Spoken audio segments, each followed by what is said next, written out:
Her car seat looks like the right size. There are probably rules on when to move up to a booster seat, aren't there? Rear facing, forward facing. I think I have it right. Car crashes are a leading killer of children 1 to 13. Are your children in the right car seat for their age and size? Don't think you know. Know you know. Go to safercar.gov/the-right-seat. I know my child's in the right car seat, or else I wouldn't get in the driver's seat. Brought to you by the National Highway Traffic Safety Administration and the Ad Council. You don't usually get a stock tip from a 16-year-old, but I'm here to tell you about a different kind of stock. It's called Better Futures, a stock for social change that's not about making money. Instead, you invest to help students like me go to college. This is beyond a simple donation. It's the opportunity for America to invest in its kids and take an active stake in the future of the country. The return on your investment isn't money.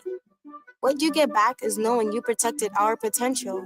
So one day, that potential can grow up to become surgeons and architects, executives and engineers, people who can change the future just by being a part of it. My name is Alicia, and I'm your dividend. Invest in better futures with UNCF. Visit uncf.org/invest. A mind is a terrible thing to waste, but a wonderful thing to invest in. A public service announcement brought to you by UNCF and the Ad Council. It's the Worldwide Sports Radio Network. 6 Super Bowl championships as head coach of the Patriots, 2 more as defensive coordinator of the Giants, the most accomplished coach of his generation by far, apparently is not enough to be a first ballot Hall of Famer. How in the world did the Hall of Fame selection committee get it so wrong? And what was behind the scenes hijinks that led to this obvious screw job? The trade deadline is fast approaching, and the NBA and NHL's quote-unquote soft deadline hits next week as well, as the Giannis sweepstakes is officially on, as the Knicks and other contenders vie for by the far the best player on the market, if he's healthy, while the Rangers announced that the soon-to-be former Ranger, the bread man, Artemi Panarin, will not play again until after the Olympic roster freeze, if they can't move him before then. And before we call our shots and sit down at the round table to talk NBA, we will take a ride on the NFL coaching carousel and talk new coaches and some familiar faces in different places on another all gas, no brakes, wheeling and dealing, styling and profiling live Thursday night edition of Jabba and the Mouth. They're going to give him a significant. They're going to have a ton of money to spend. Why not put it in one of the top 3 offensive players in the league?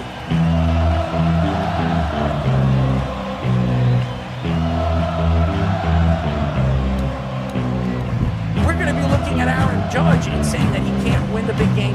Michael Jordan said, I played 82 games. You don't see LeBron doing that. This is a game where you got to go perform.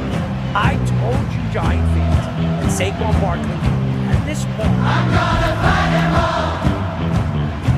A 7-nation army couldn't hold me back. They're gonna rip it off. Taking time. Say whatever you want about Patrick Mahomes. He's the best quarterback in the NFL. Really? And I'm talking to myself at night because I can't forget. And back and forth through my mind behind a cigarette. And the name's coming from my eyes. Can't let it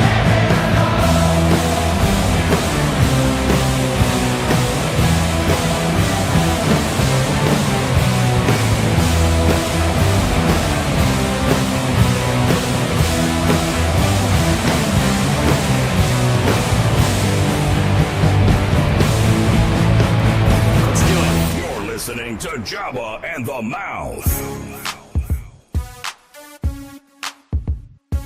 Yes, ladies and gentlemen, we are back.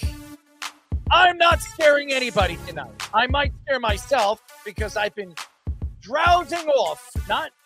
I've been feeling a little stressed out. So I popped a little pill.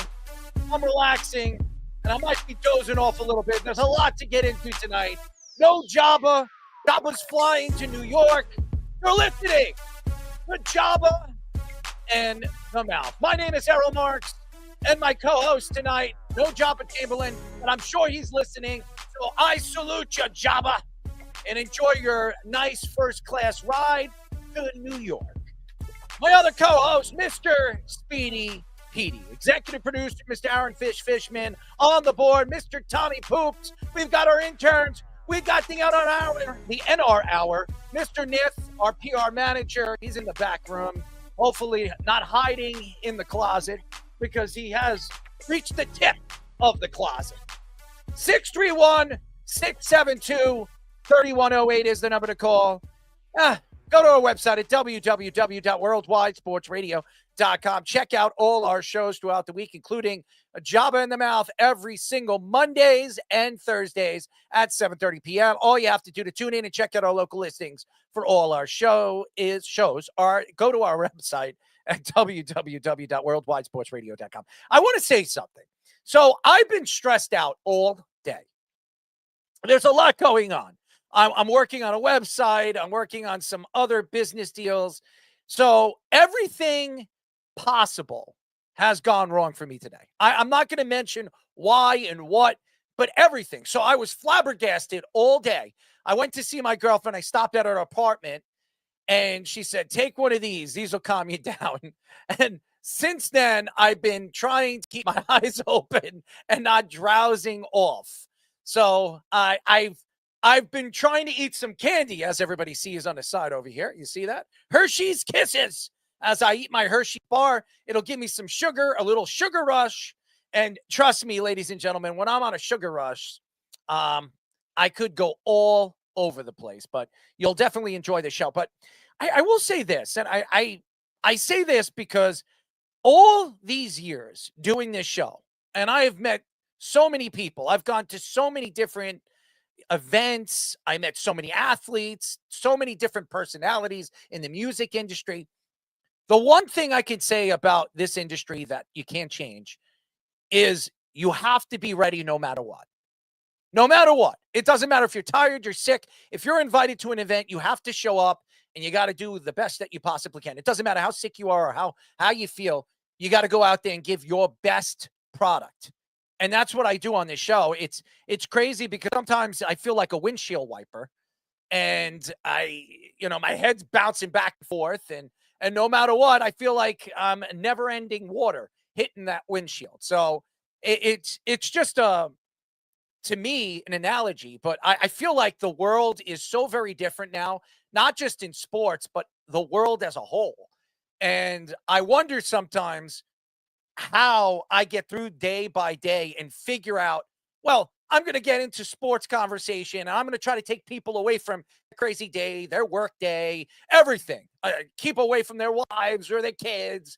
And one thing I always want to do and I always prepare for, no matter how tired or how sick, I had neck surgery.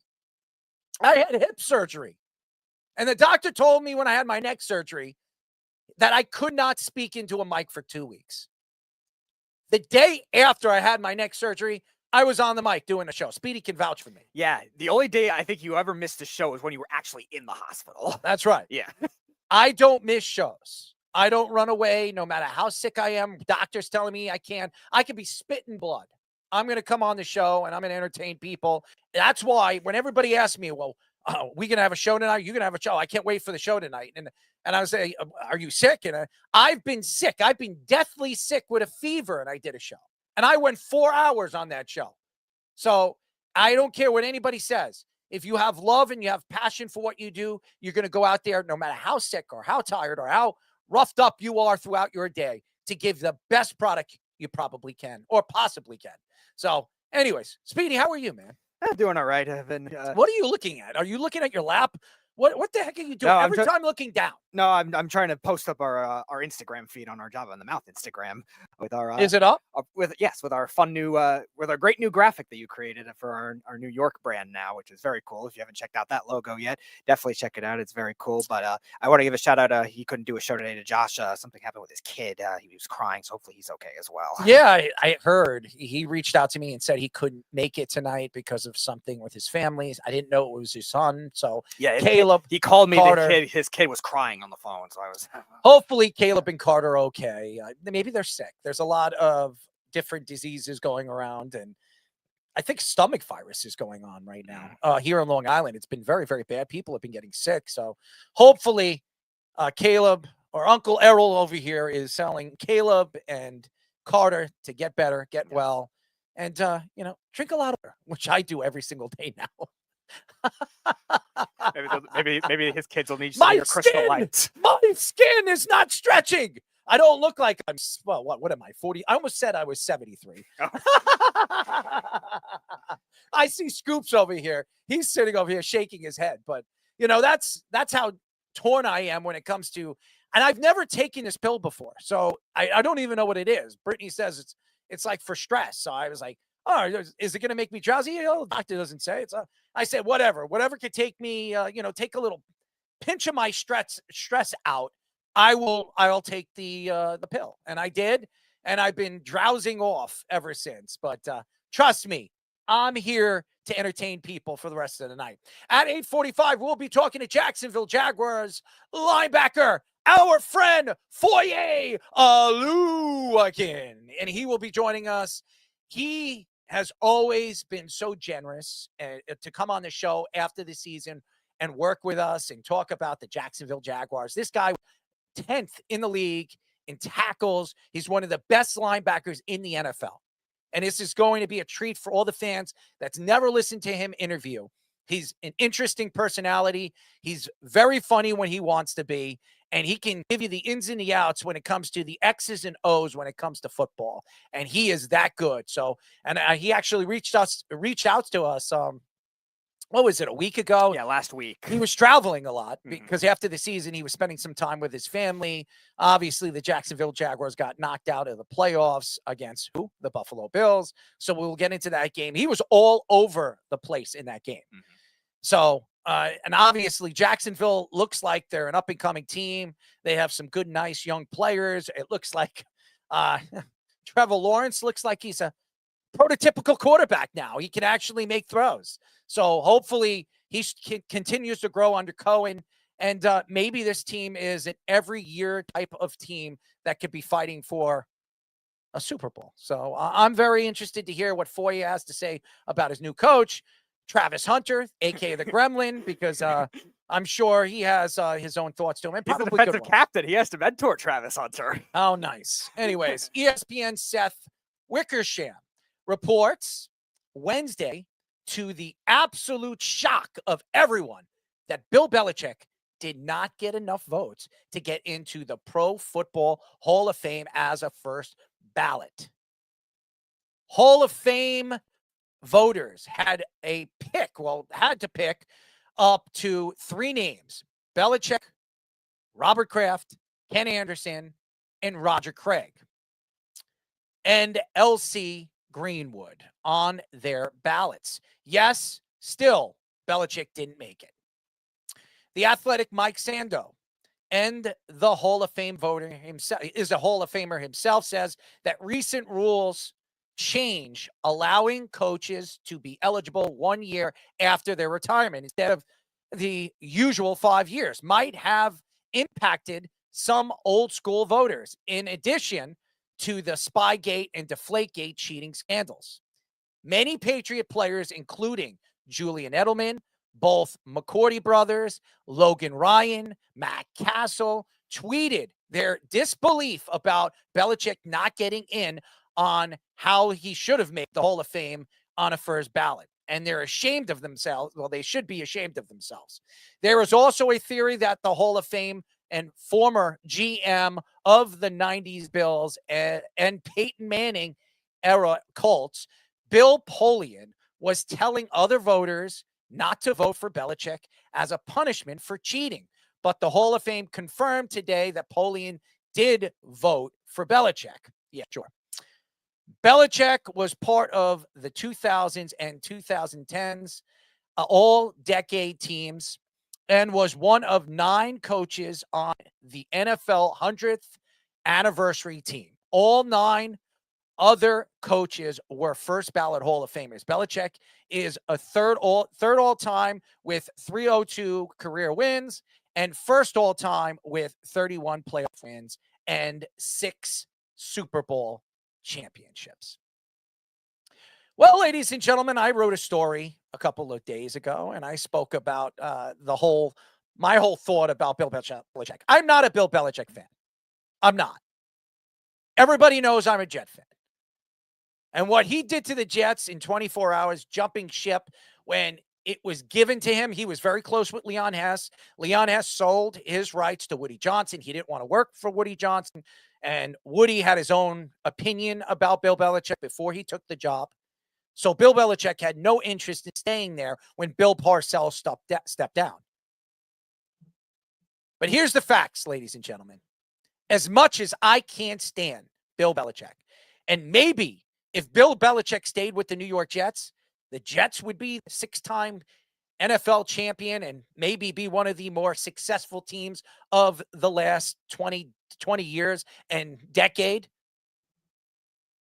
The fact that the NFL doesn't appreciate a guy this good, this talented, and actually drafted Tom Brady. He drafted Tom Brady in the 6th round. He took a chance on Tom Brady. If you look at the development of players that he developed over the years, think about it. Rob Gronkowski, Hall of Famer. Vince Wilfork should be a Hall of Famer. Julian Edelman is one of the greatest playoff players we've ever seen. Wes Welker. We could go on and on and on. And then look, the one season that Tom Brady was not the starting quarterback because he tore his ACL and he was out for the season, Matt Castle was 11-game winner. 11-game winner and earned himself a contract with Kansas City after that. Bill Belichick is the mastermind of the secondary.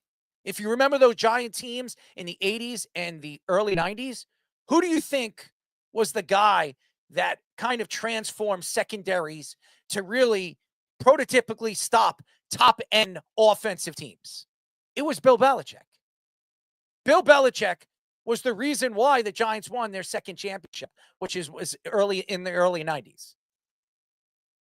Everything Bill Belichick has touched when it came to the NFL, besides the Browns, because everybody that touches the Browns don't do well, but everything besides the Browns, Bill Belichick has been successful. Everything. Now, everybody's gone back and forth with his drafts over the last 5 years with the Patriots. That's fine. Christian Gonzalez was his last draft pick. He's been pretty damn good. This is a man that comes from a football family. His father coached college. His father coached North Carolina. His father wrote a book about drafting and obviously developing players. This man is not just a teacher, not just a personality, not a guy that you just want to hate. This man has an understanding of the game of football more than I can say about any coach I've ever seen in my time of watching football. And the fact that the NFL committee would not give this guy the generosity to be a first ballot Hall of Fame is shameful. Absolutely shameful. I don't want to hear it from the Patriot players. I want to hear it from the players that played against Bill Belichick. I want to hear from Ben Roethlisberger, who said something. Peyton Manning, who said something. Eli Manning, who said something. These are the guys that Bill Belichick had to play against, either in championships or in regular season games and playoffs. His success didn't just come from the Patriots organization or Robert Kraft. If Robert Kraft didn't hire Bill Belichick, his success of this franchise probably wouldn't have even come close to where it's become as an elite team in all of professional sports. When you think of the New England Patriots now, in the last 30 years, you can compare them to teams like the Lakers, like the Yankees, organizations that are very well respected, organizations that are built around winning. Look, the New England Patriots are in the Super Bowl this year. Super Bowl 60 is hosted in San Francisco. It's not Bill Belichick's team, but Mike Vrabel. Who coached Mike Vrabel? Bill Belichick. Who drafted Mike Vrabel? Bill Belichick. Think about this. If you look at success, and success is not easy in the NFL. When you think of a coach with 20 years under his belt as a head coach of one team, there are only two coaches that just stepped down, got fired. Mike Tomlin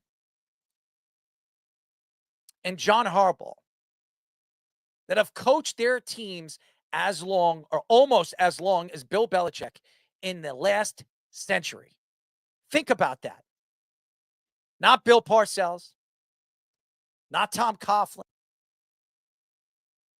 not any of those great coaches. I mentioned giant coaches, but a lot of great ones. Most of these guys, Jimmy Johnson, never coached the Cowboys more than less than 10 years. When you have that kind of success, division championships, AFC championships, Super Bowl championships, and you look, you're going to point your fingers to the players. Tom Brady is, you could argue, the greatest quarterback to ever play this game. He probably is. You could argue that. Every great quarterback needs a great coach. Joe Montana, who was his coach? Speedy? Bills. Ben Roethlisberger, who was his coach? Bill Cowher, then Mike Tomlin. Eli Manning, who was his coach? Coughlin. Peyton Manning, who was his coach? Tony Dungy. Think about it. When you think of success of an organization, you need that guy. You need the guy that is going to speak up when the media is going to attack, which he didn't. And you're also going to want to hear the guy's mouth, even if it comes out the wrong way. I don't care when I read all these different stories and all these different writers coming out and saying that people are shocked. I'm not shocked. A lot of things have happened over the last couple of years that has hurt Bill Belichick. One, he decided to part ways after he got let go by the Patriots to go to college football. Now, he had an opportunity maybe to get that Atlanta job, and it wasn't his fault. Atlanta decided to go another way with Raheem Morris, who's now looking for another job.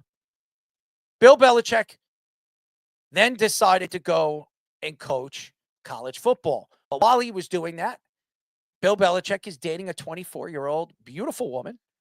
Some guys would look up to Bill Belichick because he's doing that. But NFL and the way the NFL works, they're probably, guys like Bill Polian or some of these committee guys that are probably in their 60s or 70s, and they've been with their wives for like 40, 50 years. They don't like that. And I'm telling you, I know, obviously, did Bill Belichick cheat? Spygate? Yes. Did the NFL confiscate all the video after that so nobody can see the video? Yes. Was Bill Belichick behind it? Yes. Deflategate, I don't think it was a gate of anything, but nevertheless, Bill Belichick was the coach. He was a part of it. So, of course, with John Harbaugh complaining about all the different things that he was complaining about because Bill Belichick found ways to run his defense and his offense, which was legal at the time. It didn't say it in the rule book that he couldn't do it.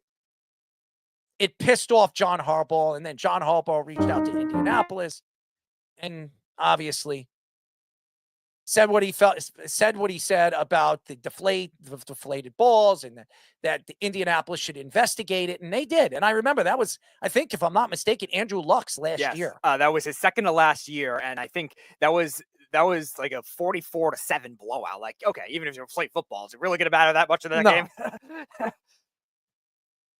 The fact here is you can't hate somebody because he wins. You can't. As a Jet fan, all you Jet fans out there that are listening to my take here, of course you're going to hate him. He decided to not take the Jets job to go to the Patriots. And look, did he make the wrong decision? The answer would be no. He made the right decision. He went to an organization he felt he had a better chance to succeed in. Does that mean that the thought that Bill Belichick and what he did to the Jets organization was right? No.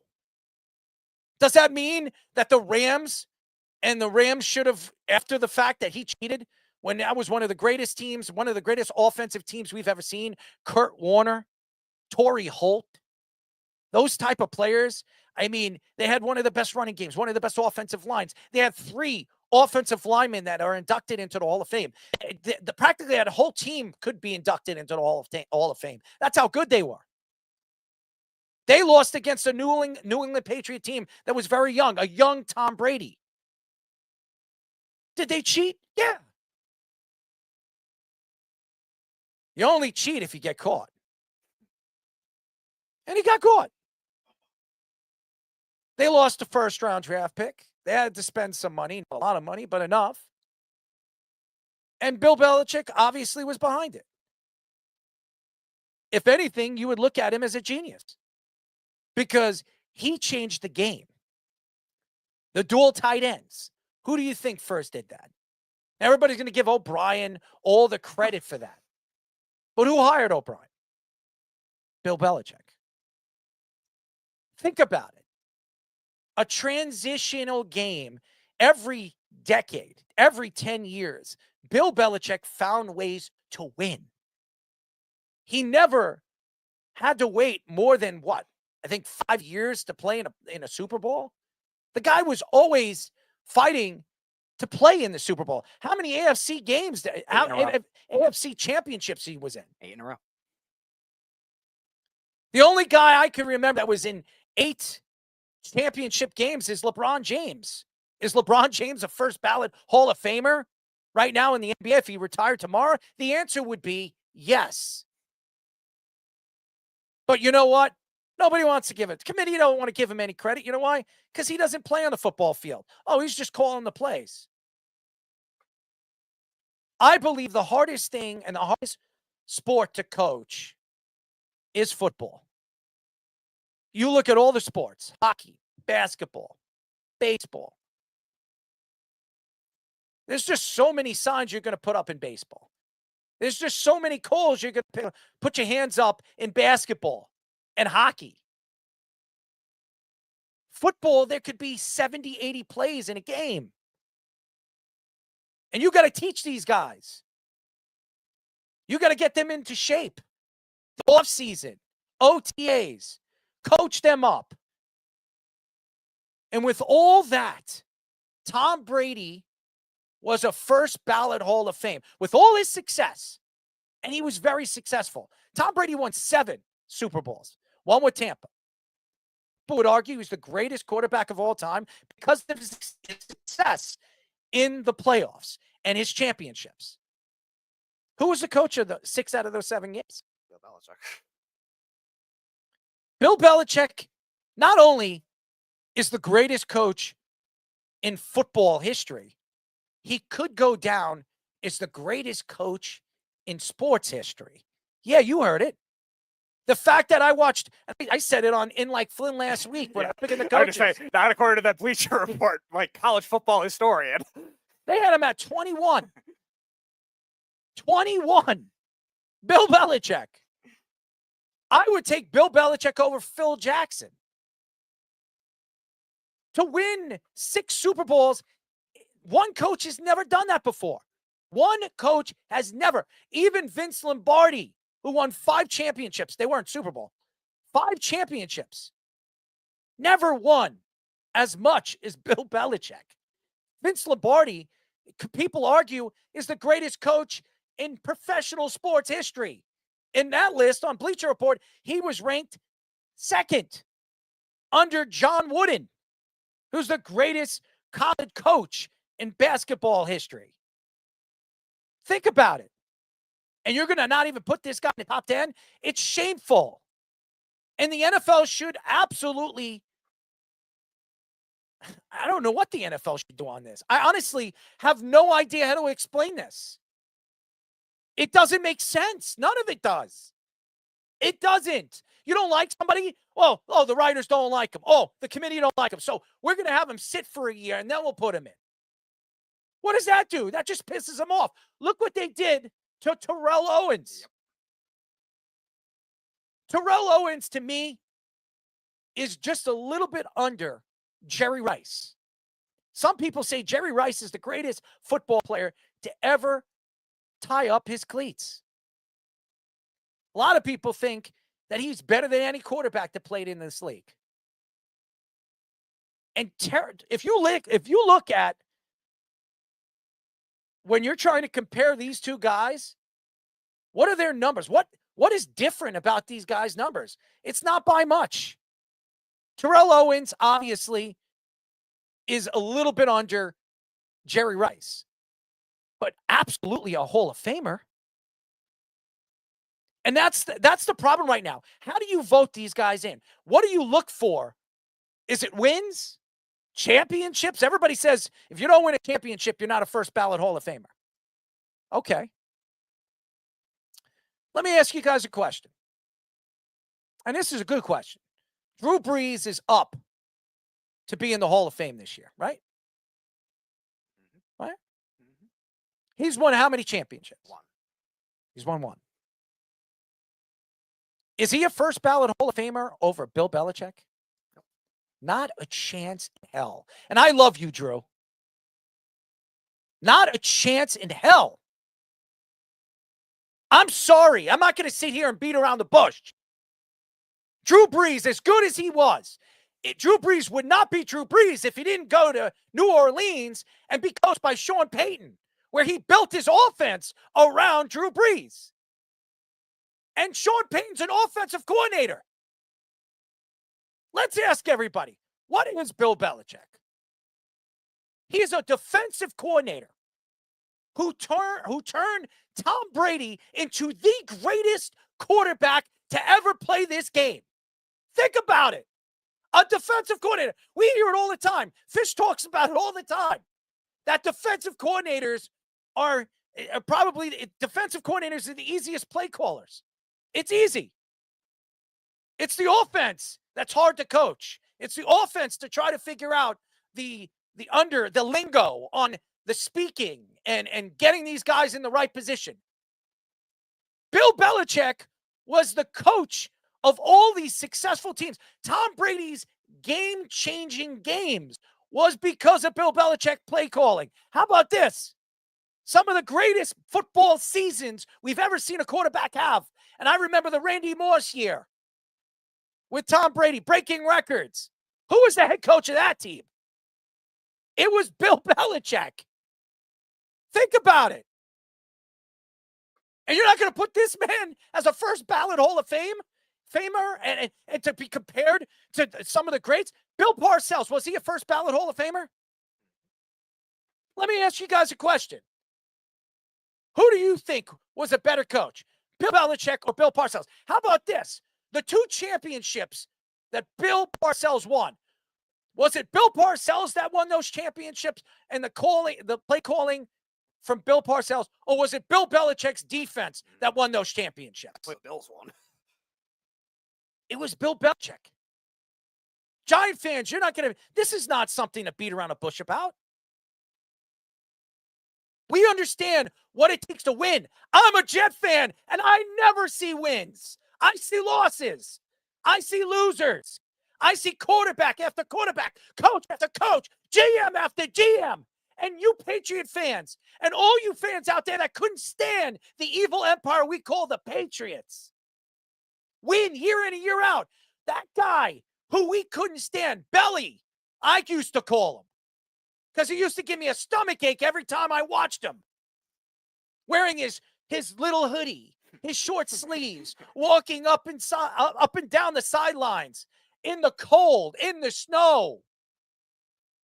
Win after win, championship after championship, laughing after laughter. And what I mean by laughing is the only time you've seen this guy smile is when he wins a championship. And if he can even peak a smile when he does that, is pretty amazing. The man stood for championships. The man stood for the game of football. And this guy doesn't go as a first ballot Hall of Famer. It doesn't make sense. Devin McCourty is going to be a Hall of Famer. A safety from Rutgers.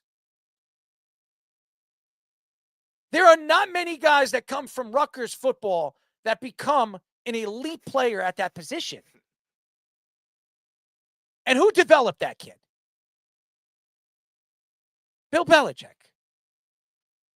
It's problematic when you think about when I'm bringing up all these different things and I'm trying to slice it because it's like a piece of bread. And a loaf of bread, you know, if you're a hungry guy, you could probably go through a half loaf of bread with 3 sandwiches. All right? A pie is 8 slices, right? Bill Belichick, think about this. If you think about a pie and there's 8 slices, he coached this team 4 years, or I'm sorry, four pizza pies, more than probably half the coaches in the NFL and in NFL history. Think about that. I would say 3. I'll take away 4. 3. 3 more pizza pies than most coaches in the NFL. I just don't get it. I don't understand the reasoning behind it. A lot of people want to point their fingers at Bill Polian or this guy or this girl or that girl.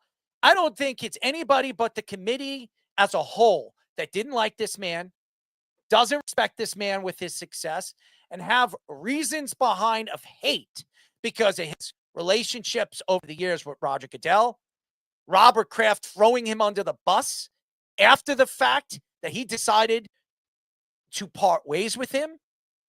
And Robert Kraft probably is bitter that he chose Bill Belichick over Tom Brady. Tom Brady goes over there to the Buccaneers and in his first years wins the Super Bowl. And ever since Tom Brady left, he doesn't win a Super Bowl or even appear back in the Super Bowl. I don't care. There's nothing in this story that would make anybody smile, even if you hate Bill Belichick. And there are a lot of Jet fans on social media that have come out and said this doesn't make any sense. And I'm one of them. It doesn't. There's nothing that the NFL could try to sell me now today to tell me that Bill Belichick isn't a first ballot Hall of Famer. Because if I did and I was with that committee, I'd smack them all in the face. I'd wake them up. I'd dump water on them. I'd get some, like, what are they, like vampires or something? Maybe I'd get some prayed water. So if I throw it at them, they'll melt or something. It's horrible. It's horrible how the NFL does not respect the guys that have transitioned their game, have brought their game to the higher levels. We've never seen this, and I don't think we'll ever see a coach this successful ever in the NFL. Ever. His accomplishments will never be broken. Ever. Just like we'll never see a Tom Brady. We'll never see a Michael Jordan. We'll never see a Wayne Gretzky. We'll never see a Muhammad Ali. We'll never see a Serena Williams. We'll never see a Tiger Woods. These guys transition their sports. Bill Belichick transition the coaching game, not just in the NFL, in all of sports. Yep, very well said. And he also did it as a GM, too. And that's what a lot of people are forgetting.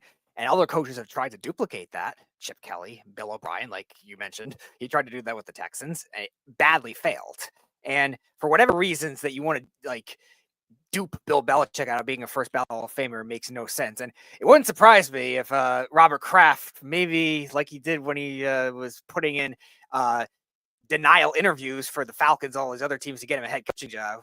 Who says he does not connect with those voters? Oh, I want to get in first over Bill Belichick to make a point. So who says Robert Kraft couldn't be behind that either? But that's a whole other conspiracy theory. I'm not going to go down as much. I want to mention those two arguments that people want to make against Belichick. One of which is obviously his relationship now. That's not going to impact anything when the college football and pro football Hall of Fames are not connected. It's not like basketball where NBA and college coaches are all in there and college players, NBA players are all in at the same time. This is two separate Hall of Fames. So if you want to hold it against him that he's dating a 24-year-old, it is a weird relationship. I understand, but you want to hold that against him. It doesn't work for the NFL's sake as much. And then the other argument is, when Tom Brady left to go to Tampa, he won a championship. Okay. Bill Belichick coached Cam Newton when he was washed and Mac Jones. How many coaches are going to win Super Bowls with that? Good luck with that. Tom Brady had Bruce Arians, who was a top 10 coach in the NFL at the time, and good offensive skill players around him in Tampa. 2-time coach of the year. Yes. Again, maybe even fringe top 5 coach at that time. You could say top 10, top 5, whatever. He was a quality coach, one of the best offensive coaches in the NFL at that time. And he had Mike Evans, he had Chris Godwin, he had good tight ends, he had a good offensive line. And you're going to say, Tom Brady was the only reason that they won a championship? No, it's not the case. Also, think about it. Think about how many offensive linemen came and gone and were successful with the Bill Belichick offense, and then they leave and absolute failures. Oh, yeah. So many of them. Think about it. There are so many players that have played in this offense, that play in this defense, and then they left. They got their big contracts gone elsewhere and failed. Never were as successful than they were when they were with the Patriots. Think about that. That's because of Bill Belichick's game planning.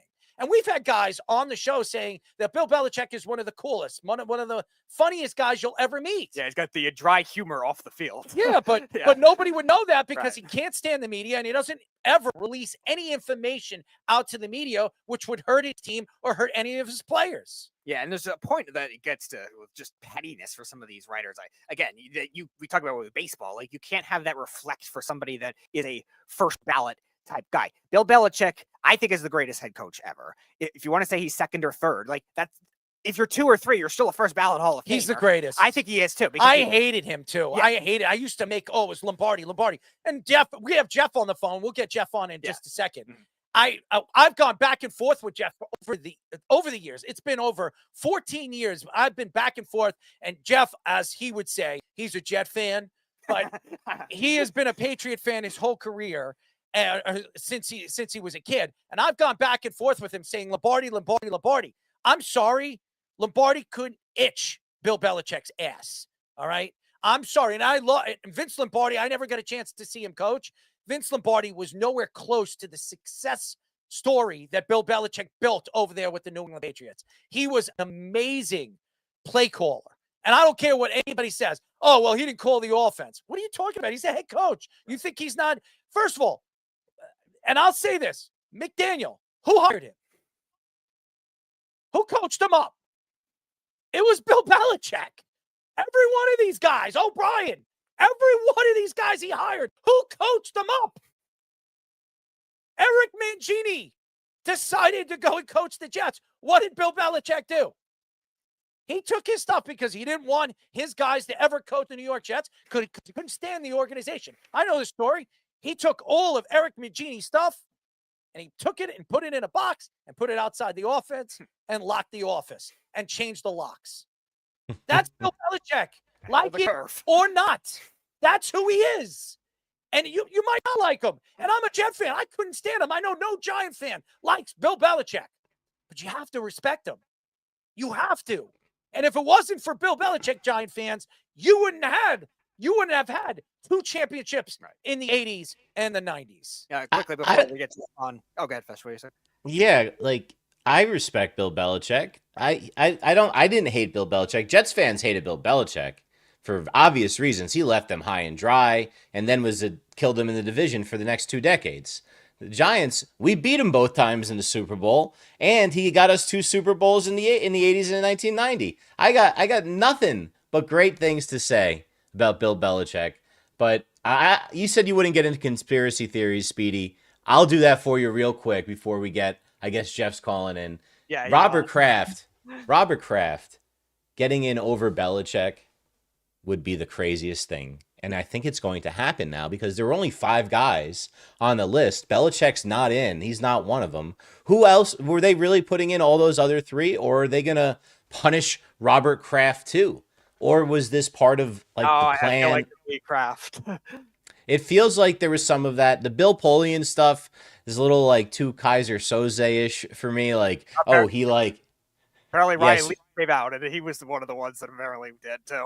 Who cares? Well, what has to say? Trust me. all I know he's like, well, maybe he was telling people not to vote, and then he voted for him anyway so that they couldn't trace it back to him. I heard that today. Belichick always knew when to give up on guys. Maybe a year early, but sometimes he gave up on them when they were done. And the Giants took Nate Solder, Speedy. Remember that one? You said bad lineman. And Shane Vereen, and there were a couple. The only position he had problems drafting is wide receiver. That's yeah.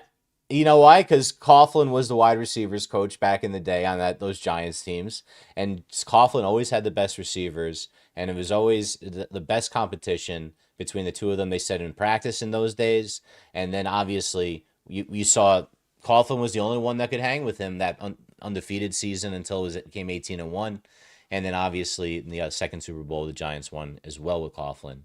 But I just, before you let Jeff in, I had to say, I never said coaching defense is easy or calling defense easy. It's just like you got the dollar menu type of play sheet versus it's a lot easier. It's a lot easier because the size of the play sheet is so much smaller than what you have for offense. There's so many more things.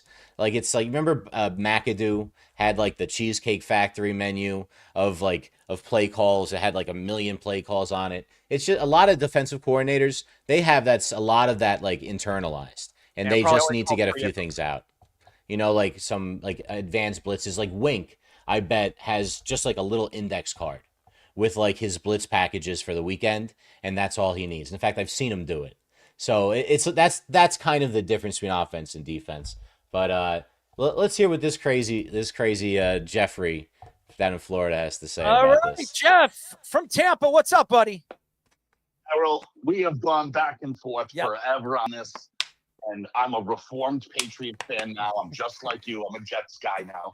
Jets guy, right? But it's good to see you come around on this a little bit, right? Because it's he's undeniably the best coach that's ever coached in the NFL. No question. Right? Yeah, no question. He's coached in the hardest of times, all these other guys they compare him to. Lombardi never had to deal with free agency. Right. You got a guy, you owned him, right? Belichick has survived all the storms, and the cheating thing I don't even buy into, right? Because that's a joke. If you go back to Jimmy Johnson's tweet from a day ago, he goes, cheating, I used to do that every week. So they were all doing it. Right? Mm-hmm. So this is just one of the most ridiculous things I've ever seen. If he's not a Hall of Famer, who is? I will tell you right now, everybody on the ballot, I would take Bill Belichick over all of them. Right. Drew Brees, every one of them. This guy has done things for this league that nobody will ever accomplish. I don't think there'll ever be a successful coach as successful as Bill Belichick. The success story, and in a division that was at some points were arguably one of the best divisions in football. The Jets weren't always bad. Miami wasn't always bad. Buffalo wasn't always bad. All these teams were good at some points of those 20 years. And remember, Rex Ryan played against Bill Belichick. We've seen this. We've seen great games between both these guys. And even Rex Ryan, when he heard this, what Rex Ryan said about this, he said, this is an absolute catastrophe. How could the NFL and the committee absolutely agree to this and not put this man? I'm not saying Robert Kraft doesn't deserve some of the credit, but guess what? Who do you think disposed of those videos? It wasn't Bill Belichick. Hold on. What does Kraft deserve credit for? If you look at the league report card that went around, the Patriots have the worst facilities, the worst stadium, the worst travel. They got F's for almost everything. And then when you look at the actual spending in the league, Robert Kraft has spent the least over the last 20 years. So what are we giving him credit for? No, I understand that. And obviously, Jeff, a person that has what we say has rooted for them in the past as he became a a new, Yes, full-blown reformed. Jet fan. Reformed Jets fan. Yeah, oh, I'm sorry, Reformed. reborn Jet fan. Obviously, the thought here is that Robert Kraft is Roger Goodell's best friend or one of his good friends, and because of that, he is going to be inducted as a first ballot Hall of Famer, and that's the only reason why. And I do believe that there is some kind of cahoots with these two guys, these two men who fish together. There's 100% of conspiracy theory going on, right? Because we've talked about this a long time ago, right? But if you're telling me the Patriots were a 20-year dynasty, right? Mm-hmm. Who's in the Hall of Fame? It's Tom Brady and who? They won't let in Willie McGinnis. They won't let in Vince Wilfork. They won't let in any of these other players. So you're telling me they have a dynasty, but nobody's any good? It makes no sense. Right. And I agree with you, Jeff. There were a lot of Ty Law made it into the Hall of Fame, and by the way, who drafted Ty Law? I mean, nobody wants to give any credit to this man. This man who has really rechanged the game, defensive play calling. He is the guy. He's the king. He's the guy that what he did. What did Bill Belichick always do? He took out your best player. He made sure that I'm going to take out your best player. You got to beat me with your secondary players, your third players. If you beat me, well, there you go. You have the chance to beat me, but they got to play. They got to play at a top level, and they never did. And Bill Belichick was the king of doing that, finding ways to beat teams. And by the way, Peyton Manning over the years has said the hardest team to play against was a Rex Ryan defense and a Bill Belichick defense. Think about that. Arguably the greatest quarterback you can argue the two greatest quarterbacks of this era was Tom Brady and Peyton Manning. And Peyton Manning came out and said the only two defensive guys that he couldn't play very well against is Bill Belichick and Rex Ryan. Think about that. And this guy is in the first, and Rex Ryan doesn't even itch Bill Belichick's ass. He doesn't even come close. No, he just puts a tattoo on. He doesn't even come close. That's right. He probably does. There's definitely something fishy here going on. Oh, 100%. Like, of course. 100%. Yeah, and I wouldn't put it past the conspiracy theory that Bill Polian found 11 other guys to vote no so he could vote yes too. You're literally talking about a guy that was just the biggest bitch that had to create new rules to beat Bill Belichick.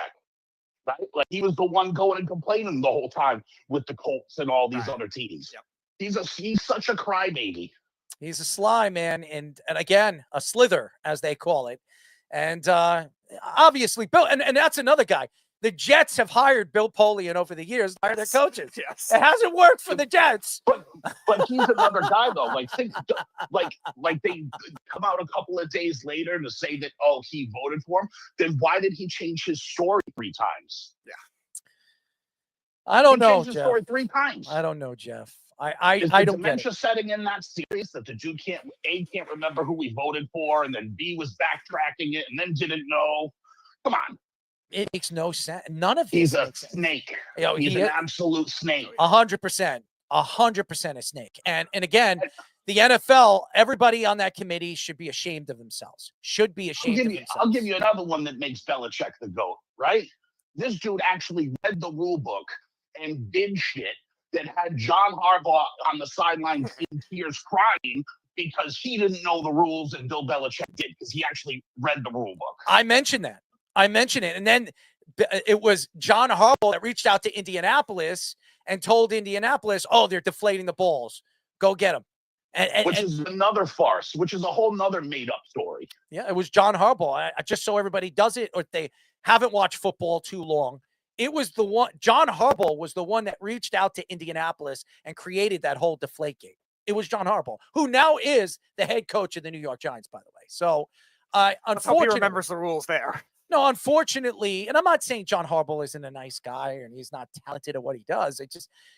Everybody is jealous of his success. And Bill Belichick has always gone out and has been successful. And if you give Belichick a little bit more time, he'll probably be successful in the NCAA too. If he could just keep that woman into that's not gonna happen. Keep her, away from the field. I mean, or something. I mean, buddy, that's not going to happen. He's not going to be successful. Well, I think I will say this, that by next year, I think he will get another coaching job in the NFL. I think he'll. I don't know if they want to do that either. He's at the age that if they hire him, they're going to just have to fire him in 3 years anyways and rebuild again. Most organizations don't want to do that. They want to find. Everyone's looking for the next Bill Belichick in the sense that they're looking for the guy to have a 10 or 20-year run with. You're not having that with old Bill. I agree with you, Jeff. Jeff, thank you for calling, bud. And one last point for you, Errol. Yeah. I totally disagree that coaching defense is easier than coaching offense. Why is that? I can come out and start a game, and I could have all week just scripted plays, right? Mm-hmm. You can't script a defense and say, oh, no matter what, this is what we're doing. No matter what personnel another team runs in. You can script one drive, Jeff. It was so great talking to you, Jeff. I hope you could hear me. Bye, Jeff. So nice hearing you. We love you, Jeff. Thank you for calling, bud. All right. Hey, it's it's time to take a ride, Errol. Yes. On the coaching carousel. That's right. Let's do it. Let's rock it. Let's rock it. Let's slap it like a pocket. All right, here we are. The coaching carousel. We're going to go through all of these coaching hires relatively quickly before we get our great guest on in a little bit. First one, Joe Brady, promoted from offensive coordinator to head coach of the Bills. Again, very curious, Errol. Just before you get into it, they said they wanted to change, so they fired McDermott, but then they promoted their own GM to president and then promoted their OC to head coach. What change are we talking about? Again, there were rumors of Brian Daboll going there. That doesn't happen. They then hired Jim Leonhard to be defensive coordinator. How you feeling about Joe Brady? I love it. I like Joe Brady. I think he's a very talented offensive coordinator. You've seen what he's done with, obviously, Josh Allen. And since he's taken over for Josh Allen, they've been one of the more good or dominant offenses we've seen over the past couple of years. And by the way, you look at the MVP that Josh Allen won. Who do you think was coaching him? Who was the offensive coordinator when he won his first MVP? It was Joe Brady. It wasn't Brian Daboll. So his success has a lot to do with Joe Brady and obviously the development of a young Josh Allen. Now, obviously, Bill Daboll is going to get, Brian Daboll is going to get a little bit more credit because he changed his throwing motion and all that, and maybe so, and very well deserved. But I love the fact that you're bringing Jim Leonhard in. I love the fact that you're bringing in a younger coaching staff. If you want to figure out how to get to that next level, you have to bring in new voices and transition it in a better way. And I think this is a great move by the Bills. Yeah, I would mention when they fired McDermott, and we talked about it, where the defensive, the Bills, the play calling was historically bad. I think they needed a real change with that. That's why I think they got rid of McDermott. So Jim Leonhard's a different type of defensive guy. I think that'll really help. I thought Brian Flores was the best head coach hire for them for that reason. Plus, again, good culture guy. But I think this is good for them. Brian Flores, before they even hired, signed a contract with the Minnesota Vikings. He was going nowhere. Yeah, I didn't say it was likely. I just said that's what I would have done. I don't know if anybody's ever going to hire Brian Flores. At this point. I don't think it is. It would have been the Steelers otherwise. It's been 3 years, and there was a guy in Kansas City that was looking for a job for a very, very long time and never landed one. And where is he now? Back in Kansas City. There you go. With Brady, it's interesting because sometimes we see these types of in-house hires. You saw that with the Saints with Dennis Allen. I knew that was the worst one as he was bad with the Raiders. The Bucs did it recently with Todd Bowles, but this is the best one of that group just because he's been successful and comfortable with that team. Was Brady the guy at LSU? Yes. That Burrow year with Chase and Jefferson? Yeah. That was it. All right. That's pretty good for me. I'm very curious to see how they do. If I guess, you're taking the restrictor plate off, the offensive coordinator now gets to do everything he ever wanted to do. Fish, they've been one of the best offensive teams in all of the NFL since Joe Brady has taken over for that offense. Mid-season, too, remember. Yeah. Hard to argue. Young guy. We'll see how it goes. New York team, right? Let's go to the more interesting story, which is the Cleveland Browns. So the Cleveland Browns hired Todd Monken as their next head coach. Again, he's the former Ravens offensive coordinator for the last few years. Monken was lined up to be the offensive coordinator of the Giants, but I guess he passes good personality tests and writes good essays for homework for the officials over there with the analytical crowd in Cleveland, which is apparently how they do things. The thing that is the most fascinating thing about all this is defensive coordinator Jim Schwartz, who the Browns tried like hell to retain, but without giving him the head coaching job for whatever reason, they didn't want to go with him. Although his defense clearly carried the program for the last couple of seasons, it's just maddening. He lost his mind, basically told them in not such nice language to go F themselves, and he'll never coach for them again. They can go to hell. Jim Schwartz, probably one of the best defensive coordinators the last decade plus. He had a head coaching job a couple of years ago, and he failed. And usually when you fail, it takes a while for you to get another head coaching job there, unless you're guys like Brian Dable that probably is lined up next year to get a head coaching or job. Josh McDaniel. Or Rex Ryan or Josh McDaniel, who gets a coaching job right away. But obviously, Todd Monken is an interesting hire. We'll see how it works. He doesn't have a quarterback, and I don't want to hear about Shador, Mr. Prime Blind. I mean, I don't know if Shador is going to be the answer over there. I think they have Myles Garrett. Myles Garrett, how long is it going to be where he's going to force his way out of there to go to a championship team? He's one of the greatest defensive linemen we've seen in this era, and he might never win a championship. And we've seen a lot of great players not win championships. I think Myles Garrett is going to force his way out probably in the next 2 years if he wants to play for a championship. This team is not championship bound. This is an ownership that doesn't know what they're doing. And I guess Todd Monken was probably the best available offensive coordinator, but how much could you compare that to? Lamar Jackson didn't want him there anymore. As a matter of fact, Lamar Jackson told John Harbaugh, if you come back, you get rid of Todd Monken. I don't want to be coached by Todd Monken. And then when John Harbaugh said, well, I'm kind of hesitant if I'm going to bring him back or not, that was pretty much the story that I was reading. Well, that's when Lamar Jackson went to ownership and said, get rid of John Harbaugh. I don't want to be coached by him anymore. And then denies it. So I think there's a lot of truth to that story. I don't know how good Todd Monken is as an offensive coordinator, because guess what? Baltimore's offense wasn't what you call explosive this past year.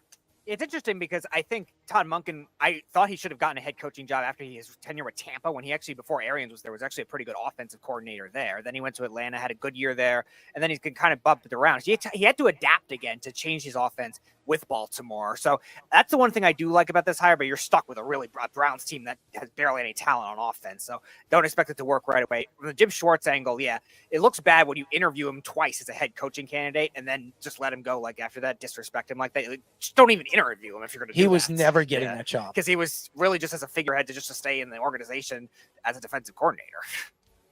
All right, let's move on to the New York Jets. So Rich Cimini reports that the Jets are going to hire Dolphins secondary coach Brian Duker as their next defensive coordinator, who coached with Glenn with the Lions from 2021 to 2023. Glenn will be calling the plays. Now, Wink Martindale, as we talked about on last show, it was all lined up apparently for months for Wink. And we know this because when Wink didn't get the job, he let everybody in the media know exactly what happened. According to Wink, at least in his perspective, it was a done deal. He flies in to talk to Glenn, and all of a sudden, Glenn wants to call plays when Wink was told he was going to be calling plays. It was never part of it. In fact, it appears that Glenn recently had a change of heart because 0 of the people in their first-round interviews, of the 8 people they interviewed, were Brian Duker. And Brian Duker is 36. And I think all those guys were interviewing under the premise they were going to call the plays. That's what happened here. The Jets fired 7 other coaches, including offensive coordinator Tanner Eggstrand, after just 1 season. They've interviewed 5 different OCs, including Frank Reich, and even reached out to Gruden, but Gruden turned it down to stay with his podcasting gigs. Well, there's a lot to get into, and I'm not going to speak too deep into it. But if you're a Jet fan, and I like Aaron Glenn, but I'm starting to twist the other way. I'm starting to worry that nobody is going to be able to get along with this guy. He had problems with Aaron Rodgers. He made Aaron Rodgers fly up here. And before Aaron Rodgers even had a thought to try to, I guess, sell himself to the Jets, he told him to take a hike just as quick. And this is a problem with Aaron Glenn. I'm not saying Aaron Glenn isn't a good guy. I'm not saying that Aaron Glenn might not be a great coach. But if you're looking at 9 coaches that you hired in 1 year, you fire, this is bad. This is This reminds me of Brian Dable. The same story with Brian Dable. He started firing his own coaches because he couldn't get along with his own coaches. And then within 2 years, he gets fired after 1 year of successful football. This is no success story for the New York Jets in a 3-win season. And now you're going into his second year where he's on the hot seat. He decides to fire his offensive coordinator, young offensive coordinator. It had nothing to do with their losing situation because he had no wide receivers. He fires him. They still don't have an offensive coordinator. He reaches out to John Gruden. John Gruden told him to take a hike. He had no interest in taking this job because why would he want to be coached by Aaron Glenn when he could be the coach on another team? And again, to me, it's not surprising. I think this might be the last time in the last year we see Aaron Glenn as a head coach. If this team doesn't find a way to win 8 games, there is no way the Jet fans are going to let this guy survive. Unfortunately, and honestly, it might be fortunately, because this guy so far in the last couple of weeks looks like he has no control over his coaches and no control over his team. Yeah, it looks bad when it is exactly the Brian Dable situation. Brian Dable did it with 3 different coaches, and now Glenn's doing it with like 6. Like, it's not an ideal combination with that. So you don't want it to have to get that badly where you're getting, I guess, too much of a power hungry, or you want to call it. Because I don't think Eggster deserves to lose his job. I think Fields was the wrong type of quarterback for his type of scheme. And Fish, I think one of the 5 guys that was listed was Greg Roman. So if they keep Fields, maybe they go for that angle. But it seems like they're going to cut Fields anyway. But yeah, it's really going to make it a less desirable job for any of these guys. Doesn't look good. Is probably the prognosis for the Jets season this year. They better hope, I don't know if they're going to keep Glenn if they can't at least be serviceable. They're not. There's no way they keep Glenn after this happened in the offseason. There is no way.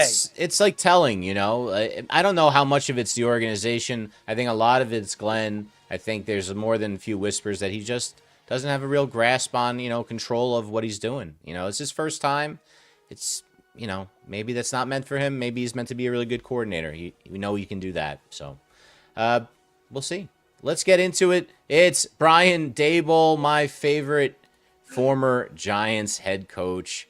He got hired, and this is almost like we could have wrote this as a comedy bit 2 years ago because it would be hilarious. And now that Robert Saleh's a head coach of the Titans, it's Bambi.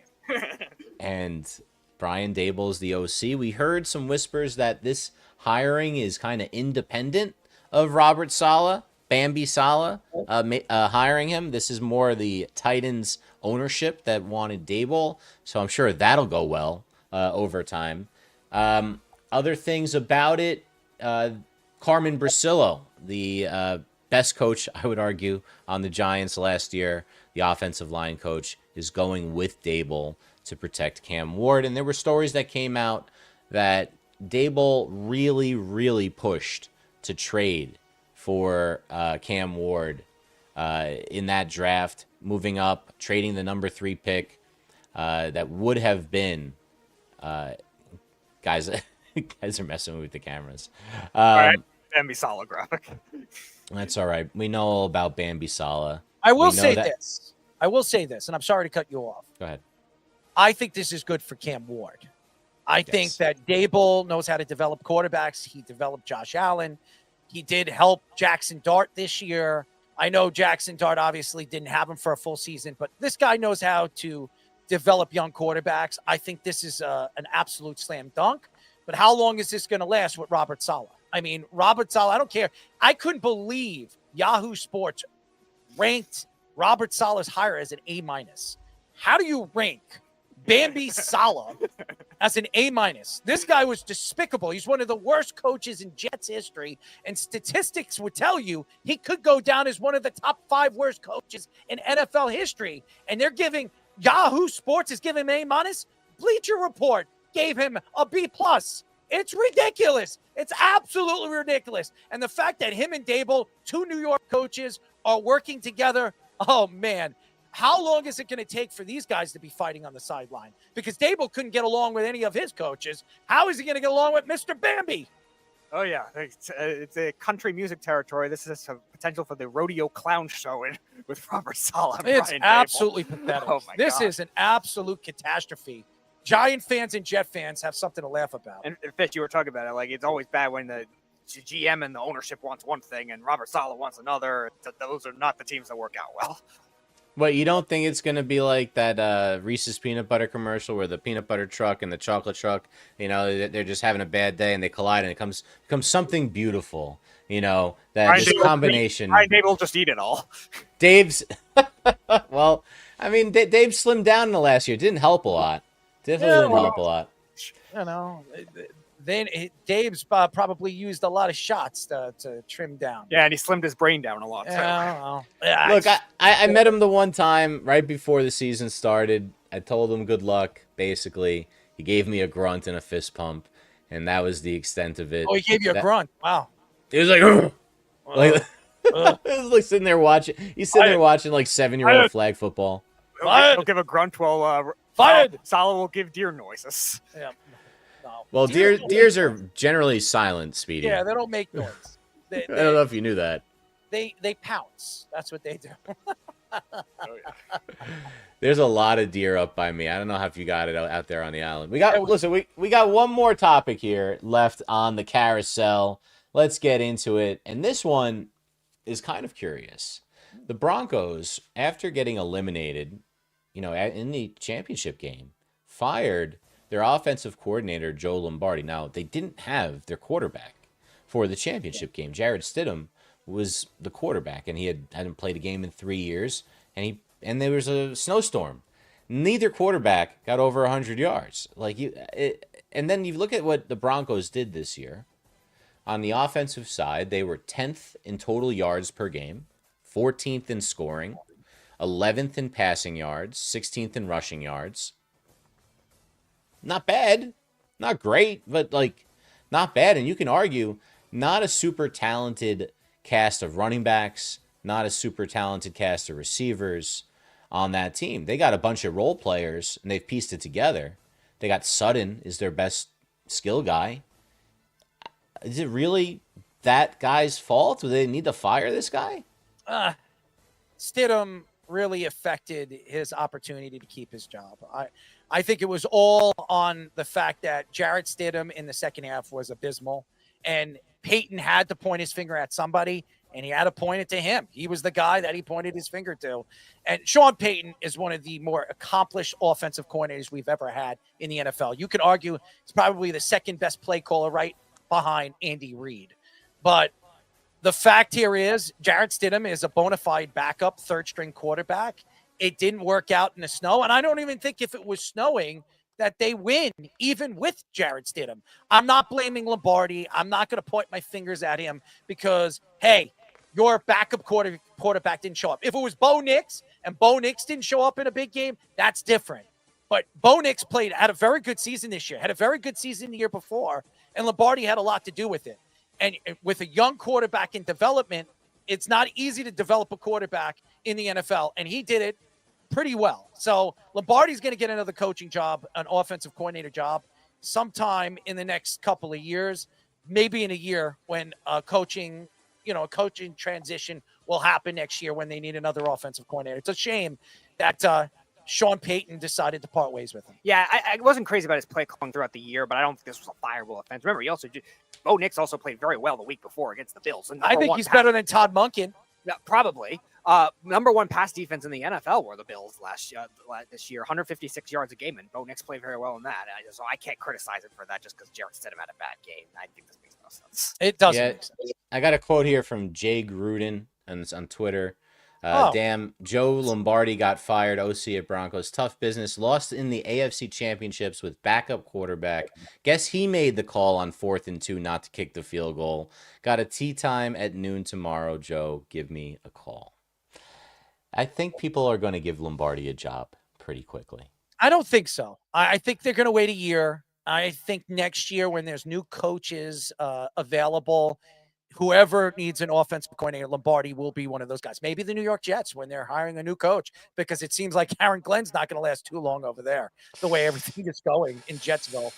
And by the way, I'm interested to see what the Jets are going to do in the draft this year at number 2. There's no other quarterback. I don't know if the Jets could trade down. Do they pick at number 2? And it seems like they might have to. Where do they go? It's an interesting position, being that this is not a quarterback class this year. It'll be next year. But the Jets do have 3 first-round draft picks, courtesy from Indianapolis and the Cowboys, including themselves, next year. So they could be positioned to get whoever they want next year, if need be. So very interesting on the Aaron Glenn saga. And I'll tell you this right now, if you're a Jet fan, you're probably predicting that there is no way Moji is going to go into another offseason where you have 3 first-round draft picks with Aaron Glenn if Aaron Glenn doesn't win more than 8 games this year. And the way it looks, he's not going to win more than 5 games this year, the way this team is transitioning in the offseason. So if they could bring some of these Lion superstars over here just because of Aaron Glenn, that's good for the Jets. It's just not going to be good for the organization moving forward when it comes to salary caps. So typical New York Jets fashion. All right, ladies and gentlemen, we call it the deuce of the day. The deuce of the day. You not a log. I don't have a log, but you know.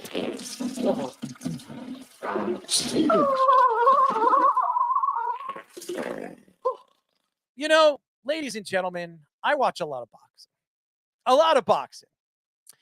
And if you don't remember, Jake Paul was supposed to fight Tank Davis a couple of months ago, before the year was over. It was canceled because Tank Davis had some domestic violence. You know, there was stuff going out there that he was beating up his girlfriend, and the story didn't really grow. It kind of disappeared. I don't know what happened. And then 3-4 months later, now you're hearing that they were looking for him. They wanted to arrest him, and he disappeared off the face of the earth. Well, ladies and gentlemen, in 2 weeks' time, they finally found Tank Davis in Miami. He was hiding out in Miami. They caught him and they arrested him. It's shameful. I don't know if Tank Davis fights again. This guy was one of the best fighters of our era, especially in his weight class. One of the top 5 fighters right now in the world. And you hear this story. If this story is true, and obviously he's ducking and weaving, I mean, using that analogy is something he knows a lot about. If that is true, Tank Davis might never put on boxing shoes. He might never put on boxing gloves again. Now, obviously, he's got a lot of money. He's got a lot of good lawyers. So I'll be very interested to see if he pays off his former girlfriend, because I doubt they're dating anymore. But it's a horrible story, and it's obviously typical when you think about guys like Tank Davis that has been ducking and weaving the police and ducking and weaving the domestic violence stipulations. And I got to give Jake Paul a little bit of credit. I never usually do this. Jake Paul called him a woman beater, a piece of garbage, and that's what Tank Davis is. He's a piece of crap, and he deserves everything that he gets, because if he did beat his girlfriend, which it seems like he did, he should be thrown away, and he should be thrown in jail, and the key should be thrown away. So it's a horrible story, not good for boxing, and that, ladies and gentlemen, is my deuce of the day. When we come back, ladies and gentlemen, he just popped in. We will be talking to Jacksonville Jaguars linebacker, our friend, Foye Alalukin. But first, ladies and gentlemen, our Sports Minute with the one and only Fish. This is the Jabba and the Mouth Sports Minute. All right, guys, Aaron Fishman here with your Sports Minute. Got a couple of stories before we get into the scores this evening. Controversy continues in college basketball this season as Alabama center Charles Badeko's temporary restraining order, or TRO, has been extended by the courts, allowing the former G League player to continue his collegiate basketball career for now with the Crimson Tide. Badeko entered the NBA draft after playing 2 years at Alabama in 2021-22 and 22-23, but went undrafted and has bounced around the G League since. He's following the lead of Baylor forward James Nanji, who was drafted into the NBA, but played in the G League, returned to college basketball this year, with rules about eligibility being completely thrown into flux with this new NIL era of the game. Extending this TRO didn't help Alabama Saturday against Tennessee as they fell 79-73. Badeko had 13 points in the loss. The judge in the case recused himself after admitting to being an Alabama fan and active donor for the program. So clearly no funny business here. Who knows what's even legal in 2026?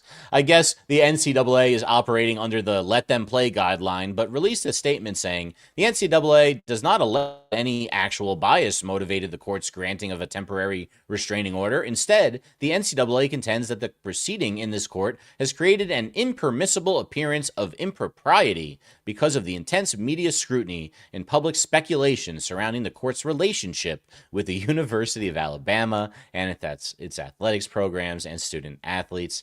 The NCAA may have a point, although it's not that there's ever been any speculation about Alabama getting its players in under-the-table ways ever before, right? It's in what is only the fourth trade ever between the two franchises. The New York Rangers sent veteran defenseman Carson Soucy to the Islanders for their 2026 third-round pick. Soucy is filling a bottom four pairing role now for the Islanders, giving them veteran depth along the blue line. For the Rangers, who are in retooling mode thanks to GM Chris Drury's public letter to fans, they add a draft pick for a player not on their new timeline. Soucy's 31, 6'4", left-handed shot who's owed $3.25 million for the season in an expiring deal. The Islanders hope he can replace Alexander Romanov on the left side, who's been out after having shoulder surgery in November, as they make a playoff push heading into the extended Olympic break on February 6th. The only other trades between the Rangers and Islanders in history were even less notable than this one, with the two trades with late-round picks occurring in the early 70s and one in 2010. The retooling has started on Broadway, and with Soucy moving, expect the floodgates to open for more notable Rangers on their way out of town ahead of the March 6th trade deadline, which was extended for the Olympics this year, since no trades are permitted during the Olympic roster freeze, which we will talk about later on the show. In hockey, speaking of hockey, going on right now, the Islanders are playing the Rangers, and of course, the Islanders are beating the Rangers. It's 2-0 at the end of the second. At the end of the second, it's 5-2 Bruins over the Flyers, and it's 3-1 Sabres over the Kings same time. Also ended the second 5-2 Canadians over Avalanche, Lightning 3, Jets 1, and the second 1-1 Devils Predators. Penguins 5, Blackhawks 1, Mammoth 3, Hurricanes 2, all of those at the end of the second. 1-1 Caps and Red Wings, 10 minutes left in the second. Ended the first 3-2 Blues over the Panthers, Wild 2, Flames nothing, also ended the first. And still to come tonight, Oilers Sharks, Canucks Ducks, Golden Knights Stars, and Kraken Maple Leafs. In basketball tonight, it's tied at 81 with 2 minutes left in the third between the Sixers and the Kings. It's 78-68 Wizards Bucks, 144 left in the third there. 36-35 with 4 minutes left in the second in Atlanta between the Hawks and Rockets. 50-39 Heat Bulls, 6 minutes left in the second there, and 5 minutes left in the first. 19-12 Hornets and Mavs. Still to come tonight, Nuggets, Nets, Suns, Pistons, and Timberwolves, Thunder. Guys, we are streaming live on TikTok, Instagram, and YouTube on our Job in the Mouth handle, on Facebook under the Worldwide Sports Radio Network handle, and on Twitter under our host handle at ErrolMarks34.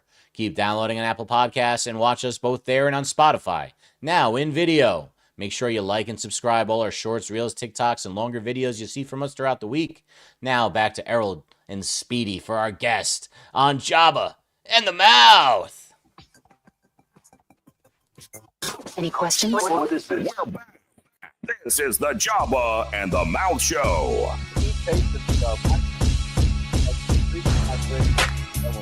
Another code job.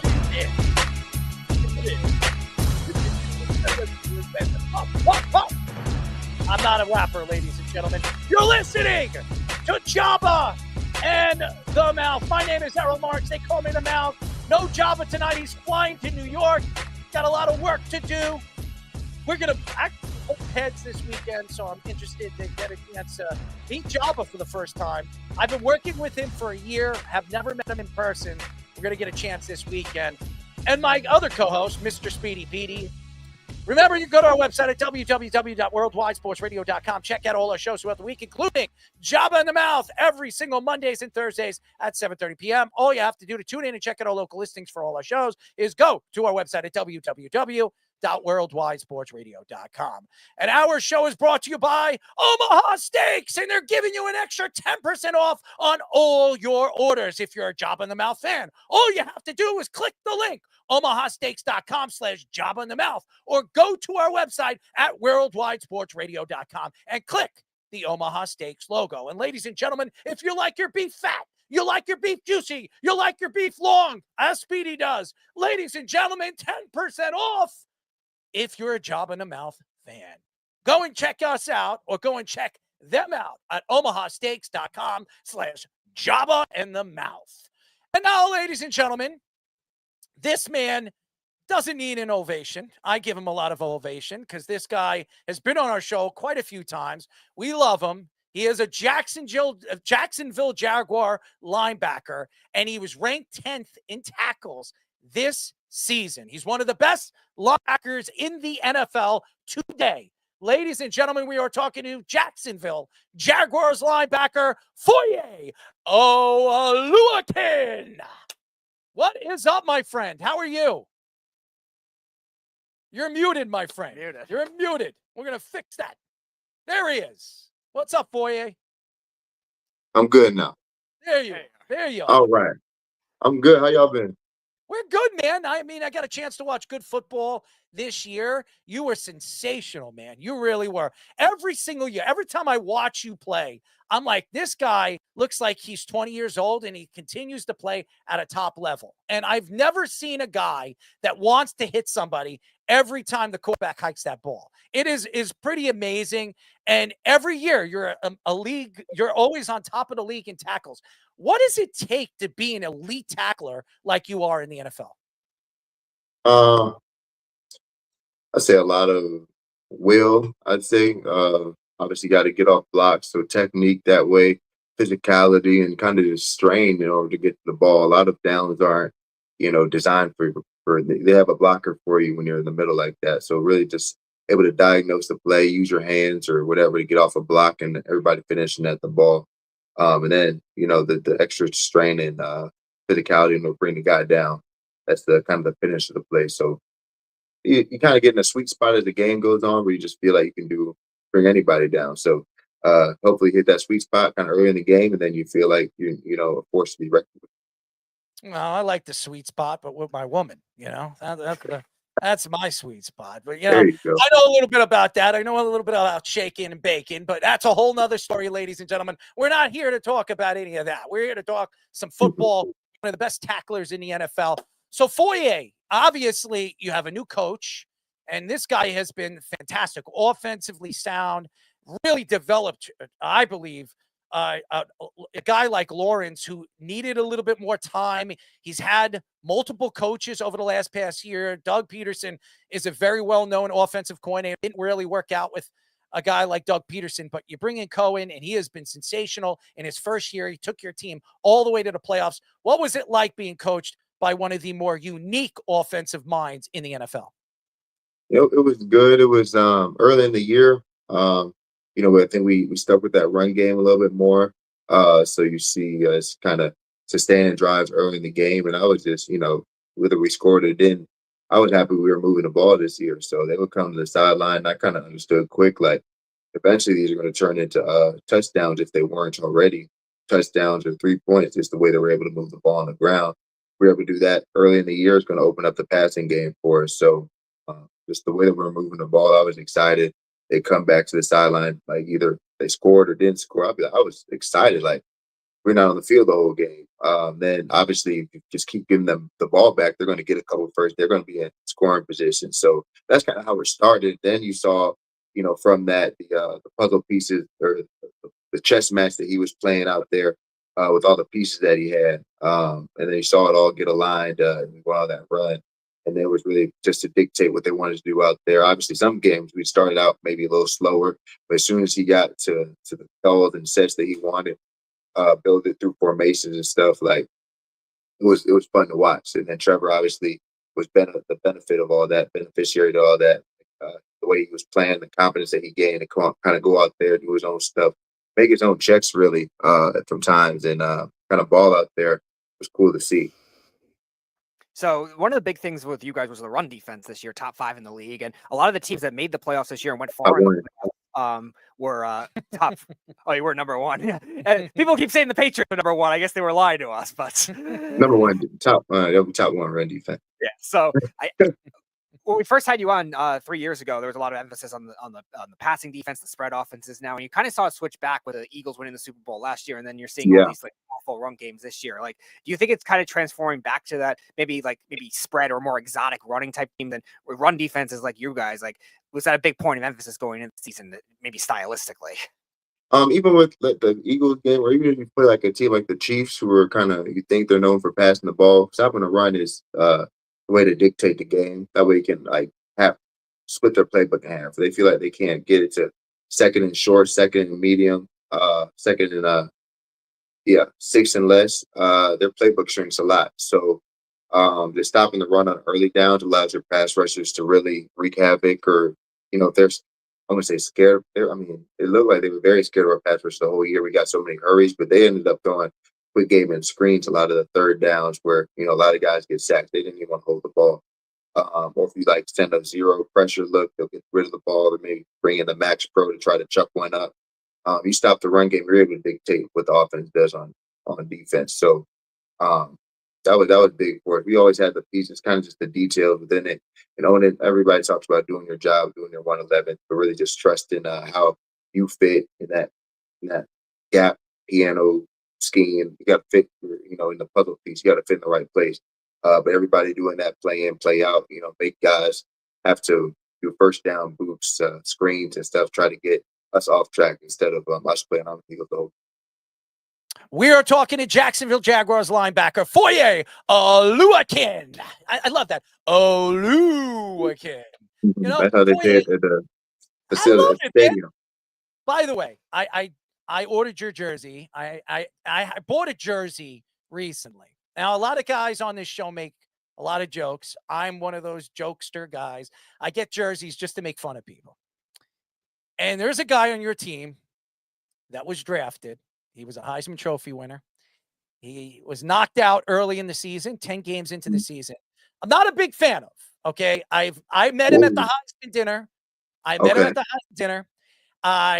He's got a unique personality. There's no question that he does. And he's very cocky, very confident. There's a lot about him that I might not know as far as the defined perspective of who he is as a person. You worked with Travis, a.k.a. the Gremlin Hunter. That's his nickname on this show. There he is right there, just so you know. Mr. Gremlin himself. Now, I don't know if Travis knows that I created that. There it is. He's looking at it. I gave him the nickname, and it's been really all over social media. If you look up Travis, the Gremlin Hunter, that's me. I'm the one who gave him the nickname. And here's the thing. I think he could be a good player in this league. I don't think he should be a dual type of player. He's either going to be a corner or a wide receiver. Obviously, Cohen is going to have to figure out, the organization is going to have to figure out. I think he should be a corner. A lot of people thought he should be a wide receiver.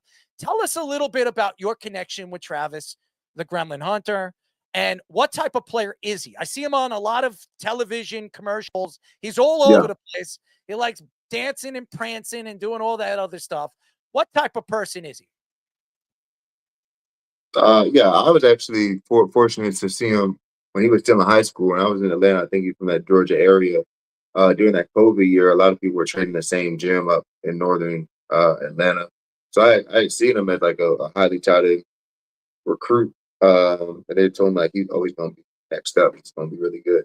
So I saw him kind of younger. So when I see him now, obviously as the player he is, and as the all the hype around him and stuff, I still see him as that kid in high school. He was quiet. He don't really say much. I think maybe you have this gremlin idea of him. I feel like everybody has a kind of persona that they like put on as a shell when you don't know them, or when they're nervous, or like you come up to me, I never talked to you before. You might think I'm like stuck up just because I don't really say much. I heard people think I think I'm so smart. I just don't really know you, so I don't really know I don't know how to approach you. Like when you break down those walls, I'm way more comfortable with a person and stuff like that. I'm a jokester and all that stuff. But if I don't really have much to say to you. So maybe, you seeing him for the first time, like that's just that's what he's comfortable showing out to people, that he in places that he's not really comfortable, because that's who he's had to be honest. Like all these cameras are around him. Like as a kid, high school, into college, through the Heisman candidate, like all these cameras around him, and they're expecting him to be a certain type of way. Like all these commercials, like they're expecting him to be this athlete, and everybody puts these athletes up on pedestals. Like he's not allowed to be this goofy kind of, I wouldn't call him a nerd of sorts, but he's on Twitch and all that. Like he's not allowed to be who he is when he's comfortable. And I'm sure many people know him, as that person when he's comfortable. So I'm sure you get to know him more, and I got to know him more and see him more. When he first got there, like yeah, he was quiet, and maybe people could have said he was, full of himself. But I'm looking at him like, now he said, he's not going to call himself nervous, but everybody's going to be nervous to perform and live up to expectations and hype. So I can see right through that. I'm not going to say he was nervous at all, but like he wants to do well for the team and he wants to prove it to himself and all that stuff. So a lot of it kind of just self-talk just to make sure that, he knows he's the player that he always wanted to be. And obviously as a rookie, you have a lot of things that you realize you don't know or realize you have to learn and grow through. And obviously he was doing that. And, and learning at two positions at once, like it's a lot on you. And he got hurt too. So that's something that he had never really been a part of, like a big injury. So, you stick around them and you get coached with them, those walls come down. So I'm kind of seeing that right now when I go to the facility and see them there training and stuff. Like we're talking a lot more. So I feel like you're going to see him become more of himself as these years go on, as he really becomes a player he wants to become. Now, Travis Etienne is a guy that I really liked. I've watched him grow as a player for Clemson, and a lot of people thought he wasn't going to be a part of this roster early in OTAs. There were two other running backs on your roster. Some people thought that Travis Etienne was really the number 2, and then kind of fell in a lot of people's eyes. And then all of a sudden, he had a pretty good OTA. He looked good in the preseason and eventually won the job back. And he again, a guy that I didn't draft this year in fantasy. And there's a reason why. I draft him every single year because I love the guy. And then he doesn't fit in expectations the way I think he should in fantasy sports. So I didn't draft him this year, and I made a mistake because he was one of the more elusive running backs in the NFL.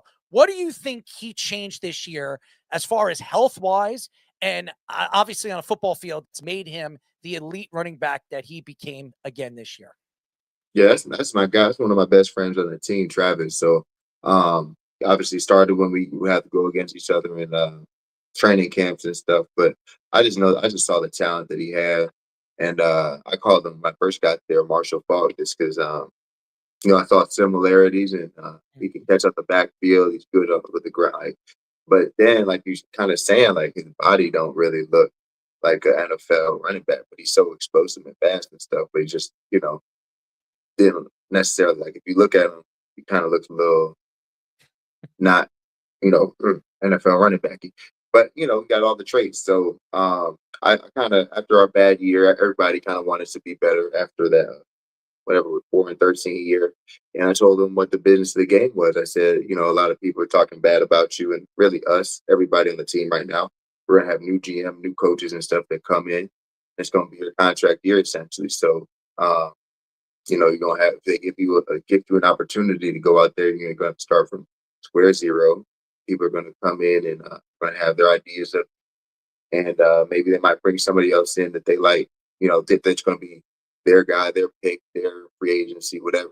But at the end of the day, like once you get an opportunity, you have to reprove it too, because now you're not dealing with people who drafted you. You got to come in and reprove it. That when you belong on the field, then you're going to come in and reprove that you deserve some fucking money. So I drafted him to my OTA lift team, and I just saw him get more and more serious about everything. What time he came in the morning, what time, like he didn't miss an OTA lift day. Just the way he was preparing for the game. We were talking about running styles, like where to hit the hole, when to cut back, like in this mid zone scheme. I'm like, I'm seeing this back. You should watch. This back does it well. And I was implementing that. I'm able to challenge him. Like, let's say he gets tackled by a fucking shoe. Like, why the fuck would you pick up his feet? Like, that's my dog. Like, I wanted him to get everything that he deserves. So I'm not going to say I'm reason for it, but I just know that he had definitely had a mindset change. And then him, talking to me, always challenging me, telling me he was pissed at me early in the year. I had a couple little things went wrong with me that was kind of affecting my play, but I'm disappointed you missed that tackle and this and that. I'm like, shit, you're right. Like, stop feeling sorry for myself. Let's get better. And then, we played well this year, and obviously he's going to get whatever he deserves. But judging from where he was or what the perception was of him 2 years ago to now, like I wouldn't say it's a complete 180, but he did what he was supposed to do, and I'm happy for him. So to talk about some of the guys in that front seven, obviously Josh Allen got his money. One of the most underrated pass rushers, Trayvon Walker, I think made an impact, kind of trying to prove himself at the end of his rookie contract after being the #1 pick. And then Devin Lloyd was probably the best one on the team, on second team All Pro. So talk about some of the improvements that those guys made this year. Yeah, everybody kind of, we all had a bad year the year before, and really, people there, we started off maybe 4-1. And we were on a skid where we won like 3 or 4. We lost 3 or 4 or something like that. Yeah, we had to because we won the rest after that. Shit. Yeah, I mean, we had a lot of doubters, and obviously Devin started off hot. So Devin was, he was really trusting the scheme, and he was going through things kind of similar to Travis, to where new guys came in, new coaches have you to prove yourself in a contract year. Just stay the course, and he's very religious, and all the blessings came to him that he'd been praying for and working for. So I was very proud to see that. But he really just didn't go outside of himself, stuck within the game plan, and really just executed and dominated his role. And then obviously he was able to make plays off of that and just trust himself and his athleticism. He's the best in the league. So that was just so cool to see.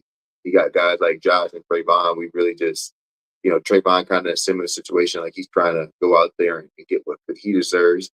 He went through a little injury with his wrist and stuff, was kind of sidelining him, but his gameplay did not switch up at all. Like the way that he plays the game so physically can really help us. And so they didn't get as many sacks or pressures that they got. Like what I was saying, where we have these two guys on the edge where they're scared to get to third and long because of our pass rush and our athleticism. They're just throwing screens and quick game screen and boots, like trying to get that facet of our defense out of the way, because you can't really, like, they're sealing the edge on boots. Like that's the only way they can really push the ball down the field on us, trying to get max protection and get the pass rushers like double blocked and stuff. So he definitely is a game breaker. I want the stats to match it for both of them, Josh and Trayvon.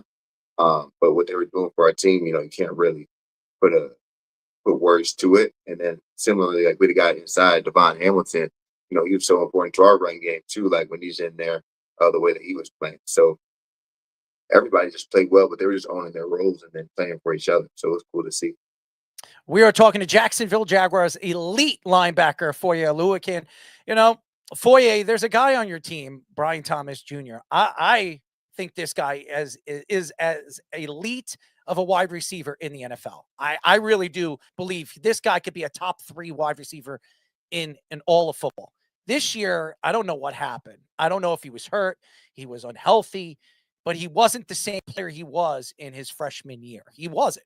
And I think this guy is so explosive. He has a tremendous amount of ability. He's so long. I watched him in the Pro Bowl. I know it's flag football, but the one-hand catches, the unbelievable ability technique-wise on using his body and his strength to getting that ball. It's absolutely amazing. There might be 3 wide receivers in the league that has the speed, the length, and the ability to do the things that he does on a football field.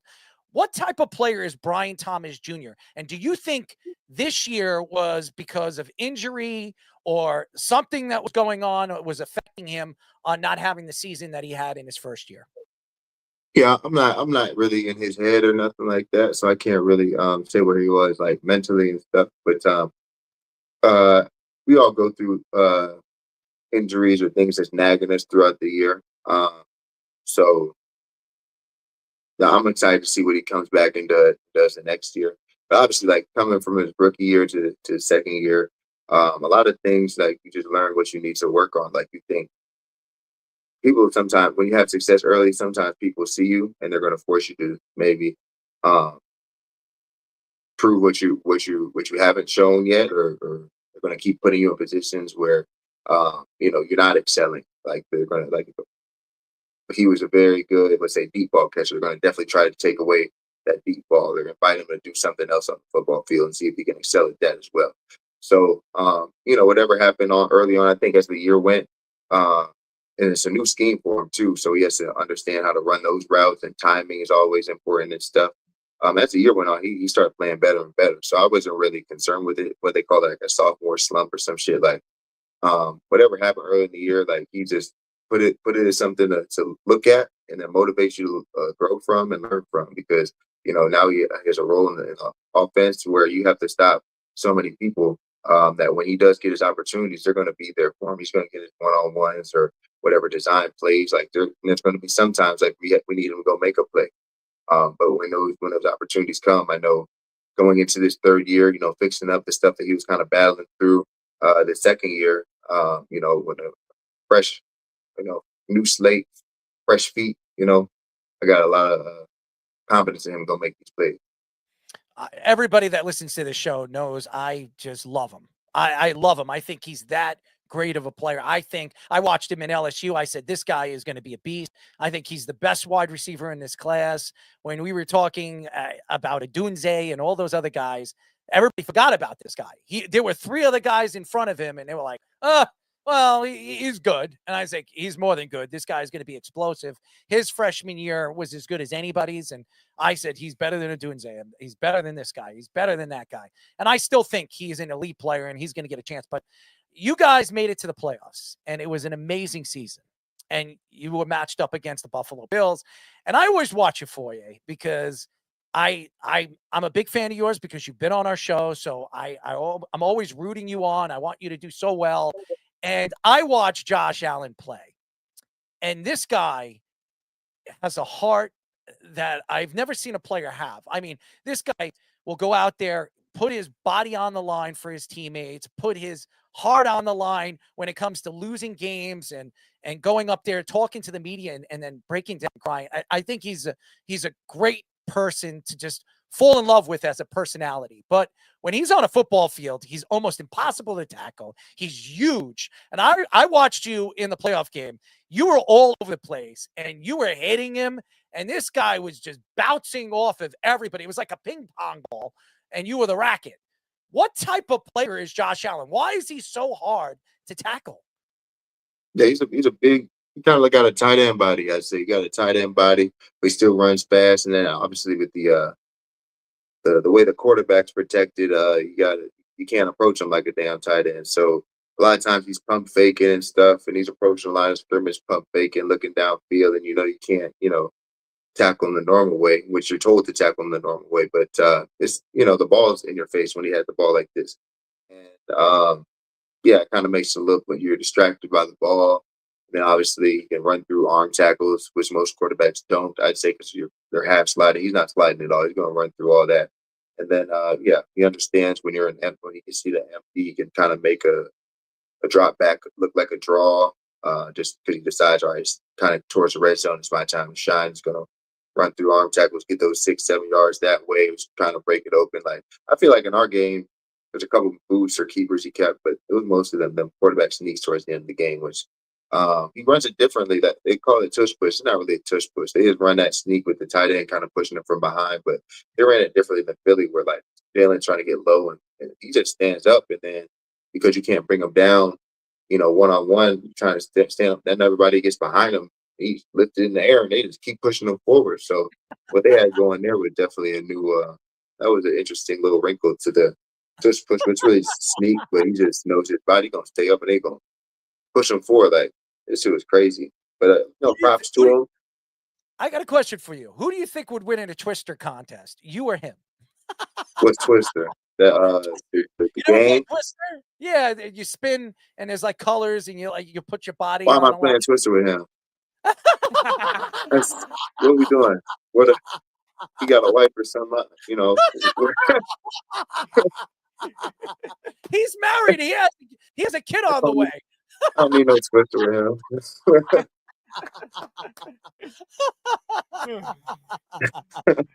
Oh, that's pretty funny, actually. Why am I playing Twister with him? I want to shift to another quarterback that you used to play with in Matt Ryan, who actually got a front office position with the Atlanta Falcons recently. They actually invented a new football operations position just especially for him. I wonder why. So, was there any inklings when you knew him when he was with Atlanta that you would think he would get a head coach, get a executive position like this? And like, what do you think is the mindset for the Atlanta Falcons moving forward with new head coach and Kevin Stefanski and kind of a shift and change that they're making? I think Stefanski, I think the run game that he had, I don't really know much about him. I know he went to Penn or some shit like that. Like I met him at the Ivy League dinner, but I think people were saying that the run game that he likes are Atlanta's line and Bijan are very well suited for that. Yeah, I think Atlanta, I mean, just being there, they want to get more physical up there. That's the way to establish the run game and dominate the NFC South. You could be the most physical team in the NFC South. Control time of possession, you probably going to win most of those games in that division.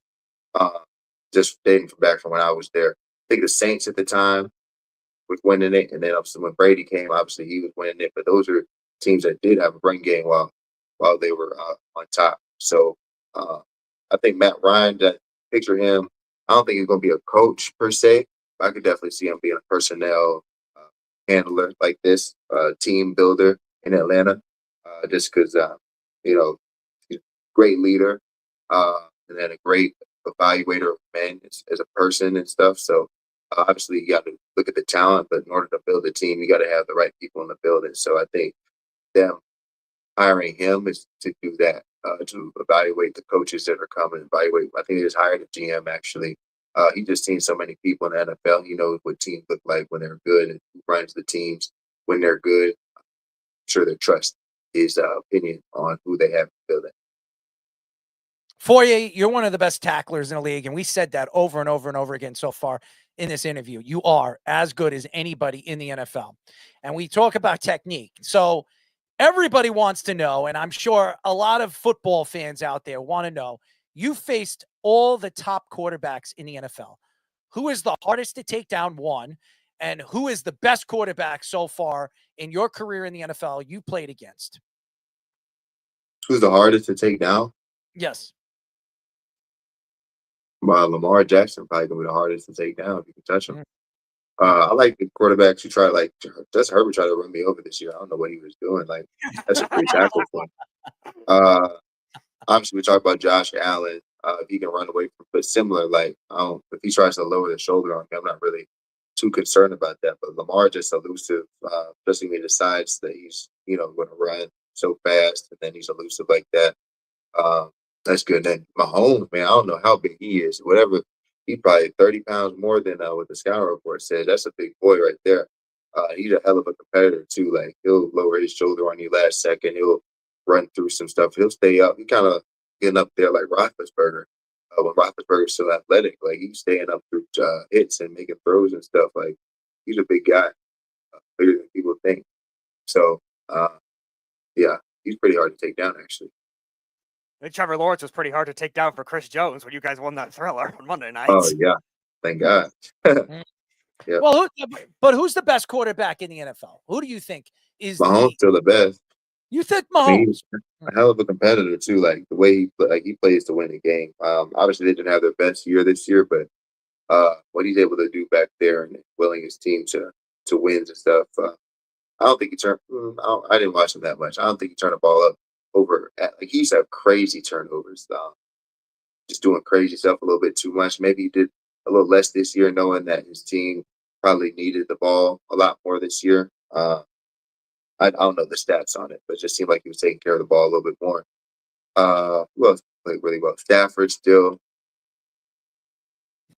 good. That's a good ass quarterback. MVP? MVP? He's the best quarterback. They lost 3 times to the Seahawks, but he's the best quarterback. So Foye has Matthew Stafford winning the MVP this year. Very interesting. Very, very. I didn't say that. I said he's the best quarterback. Foye wants to give it to a non-quarterback. Usually the best quarterback wins the MVP. Come on, Foye. He lost to the Seahawks 3 times. They're trying to give it to Drake May. Drake May, I don't know what he did in the playoffs. His team winning though. Oh, please. First of all, I don't know if crazy. you know that boy went 10 for 21. Yeah, but Here's the facts. Foyer, I'm going to tell you this. Do you know that Drake May had the 5th easiest schedule in NFL history? Did you know that? I'm saying I'm not saying who deserves and doesn't deserve MVP. Matt Stafford went crazy. Yeah, he did. I love Matthew Stafford. I always did. And he's the MVP in my eyes. Go ahead, Speedy. I was saying, Fourier, I think it's petitioning for the MVP to not become a quarterback award all the time. Hey, you know what? Yeah. Pay quarterbacks less, please. Hey, listen, if you could throw, maybe you could be the quarterback. You could be a Man, goal. no, it's hard. That's too hard. But, all right. So decisions. San Francisco, Super Bowl 60, Drake May and the Patriots versus the one and only Sam Darnold. Yes, Jet fans, Sam Darnold in the Seahawks. Who do you got and why? I got a lot of friends on both teams. I just never rooted for a Boston team to do anything since Rondo left. So, yeah, even I got a lot of good friends with the Patriots. I hope they all do very well. But I'm not rooting for any team just because I can't really root for them. Just because the Patriots, I just don't like the Boston fans. But I'm rooting for all of them. Like, if they win, I'll be so happy for them. I love him more. You see this? This is why I love this guy. I love it. He can't stand the Boston fans. I can't stand the Boston fans. Yeah, Jeff, you hear it. I can't stand the Boston fans. No, he's a rebirth Jets fan now. They're nasty. They don't know how to respect people. And I like that you're a Rondo fan because I've always loved Rondo. I couldn't stand him on the Celtics.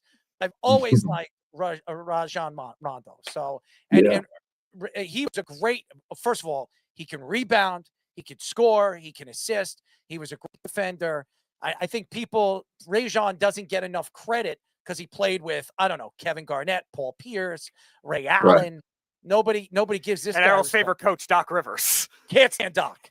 Can't stand him. Yeah, they won a championship with Doc Rivers. That's first, hold on.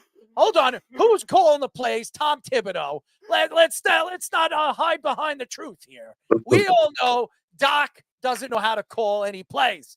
I'm not hurting anybody's feelings. Doc Rivers is screwing up Milwaukee right now, and that's why Giannis wants out.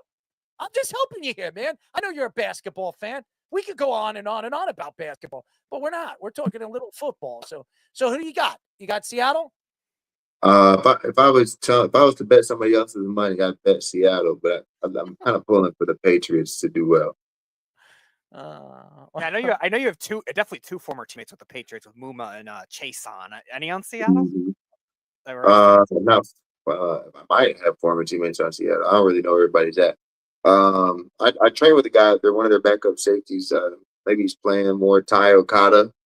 So I've trained with him for the past 5 years, I feel like. And then Jalen Hawkins, I play with in Atlanta. He's a safety for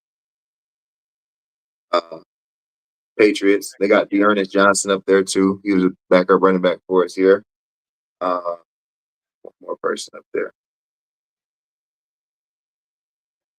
They got some guys that I play with stuff. So I'm hoping they do well. But Foye, I got a question. I gotta ask you a question. Has anybody told you that you look like Havoc from Mobb Deep? Nah, ain't nobody. Nah. I never heard that. Do me a favor. When you get a chance, when you get off with me, go look at Havoc from Mobb Deep.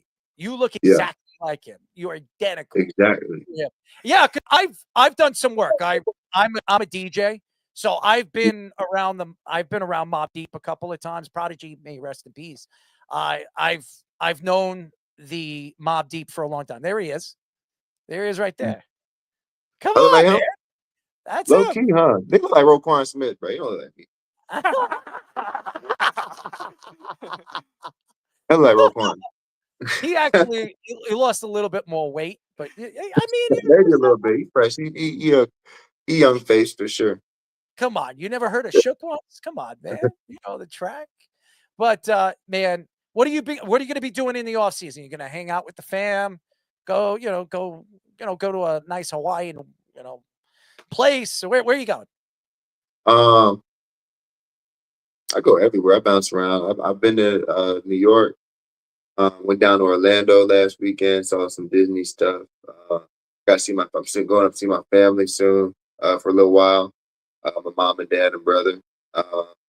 Yeah, doing some running some errands in St. Louis, and yeah, kind of bounce around between here and or there in Florida for the off season. And then I hate Florida. Did you hate know it. it's gonna be snowing in Florida, in Orlando? Did you know that? It's gonna be snowing Oh, in Florida? Yeah. that's crazy. I'm Yeah. missing it. I'll go to where it already snowed in St. Louis. Yeah. I like St. Louis, by the way. I love all that, like the steaks and the ribs that they have over there. Yeah. It is so good over there, and I love barbecue. So Yeah. Dallas is a good place to have barbecue. St. Louis is another good place. Georgia is also a nice, good place to get some barbecue. So I like it. I really do. And as I traveled around the country, so I absolutely enjoy it. But anyways, man, we love you, man, and I'm rooting for you. I always root for you, and I think you're a great guy. I think everything that you do for not only for the NFL, for some of the kids, and really the way you developed into the player that you become is pretty amazing. And I'd love to get you on before the season starts so we can talk about the season and see where you see the Jaguars in going into 2026-27. So congratulations on a great, successful season. And we'll have Jabba on next time because Jabba's flying to New York because he's working with Barstool. He's been busy.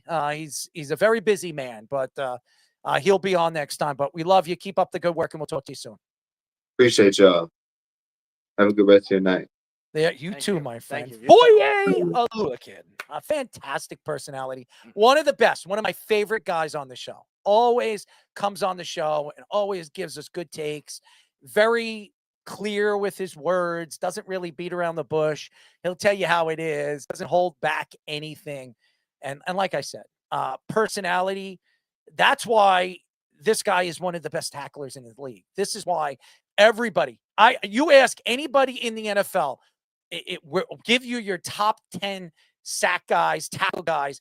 Foye is always amongst the league's favorites. So, and I love him. And we've been interviewing him when he came from Atlanta and he went to the Jacksonville Jaguars. And I remember it was the first year he was with the Jacksonville Jaguars when we interviewed him. And I said, and he was the best tackler in the league.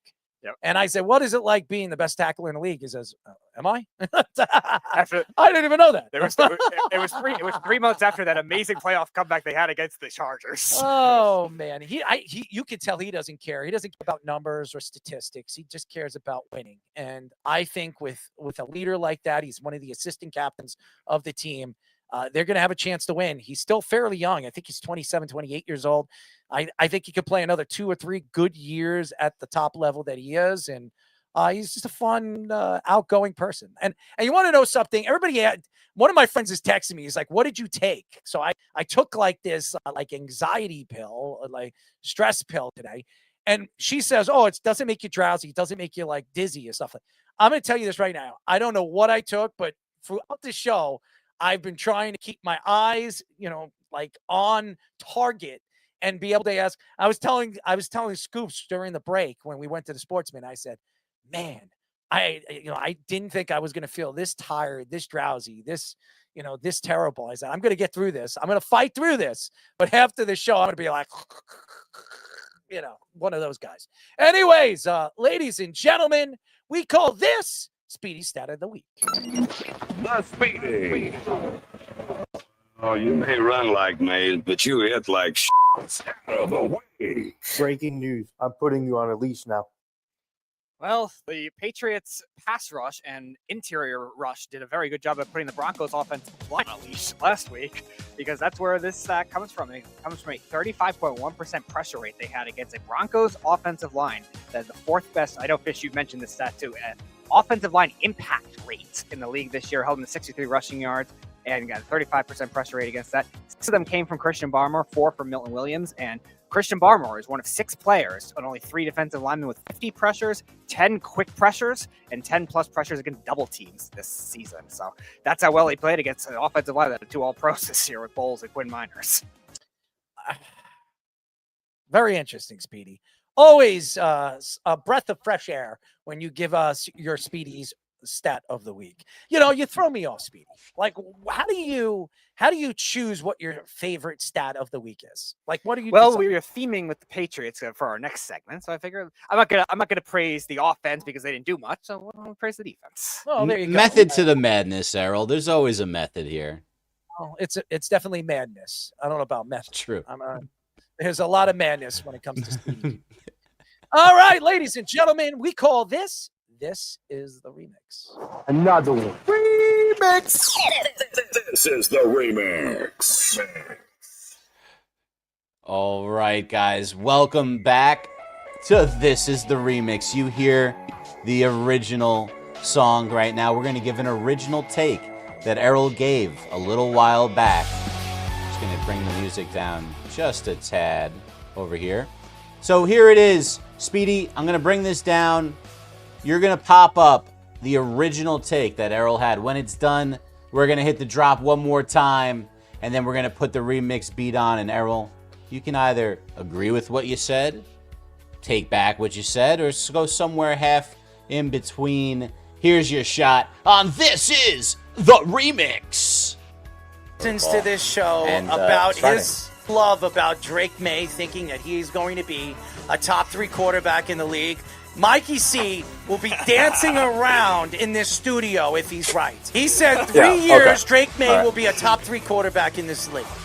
He's on drugs. I think Drake May could be really good, but top 3 quarterback, now he's sniffing something. And whatever powder he's sniffing from Mexico or Amsterdam, share some with me, Mikey, because you have no idea what you're walking into.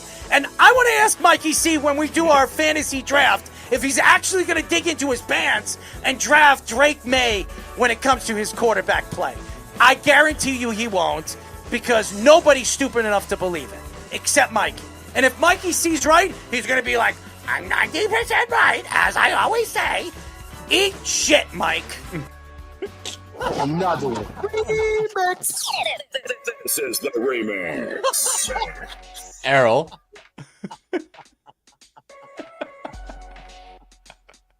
Oh, man. Well, just so everybody knows, Mikey did draft Drake May in one of his leagues. So I was wrong about that. I did not think Drake May this year. Well, obviously the schedule bowled well for them and the Patriots, but you play whoever you matched up against. Drake May was a top 3 quarterback in the league. So I was wrong about that. I was shocked that Drake May had the season that he had. And if you look at his numbers, they were very impressive. 4,394 yards. He had 31 touchdowns, so only 8 interceptions. So he looked good in the regular season. But I said during the season that I want to see him against top-end talent. And when they get into the playoffs, can he compete against the top-end talent in the AFC or in the NFC if they go? I didn't think they were going to the Super Bowl. And I'll say this. I was wrong about Drake May being the top 5 quarterback at any point in his career, especially the way he has been this year. I do not believe he's a top 5 quarterback amongst the league's best only this year. We'll have to see if he does it back-to-back years. But here's the thing. What I've seen in the playoffs tells me he's not an elite quarterback. He's not a top 5 quarterback. Is he a top 10 quarterback? Absolutely. Deserves a lot of credit and his development. It's only his second year. He's only going to get better under Mike Vrabel. This is his first year under Mike Vrabel. It was very impressive. But to say that he's a top 5 quarterback, besides the great year he had, I have to see it multiple years before I'm going to go and correct myself. I'll take back what I said. I'll eat my words that in his second year he wasn't going to be a top 3 quarterback. I was wrong about that. But I have said it over and over and over again. You got to prove yourself in the playoffs. I don't care if they're in the Super Bowl. They're not in the Super Bowl because of the offense. They're in the Super Bowl because of their defense. So take that, ladies and gentlemen. But I'll admit I was wrong about Drake May a little bit. Wow. This is the remix. Speedy, I think somebody might be calling in. Yeah, I think we might have a rebuttal on the line. Well, who's this? Who do we have on the phone? Well, about time you start eating some crow. I figured you called.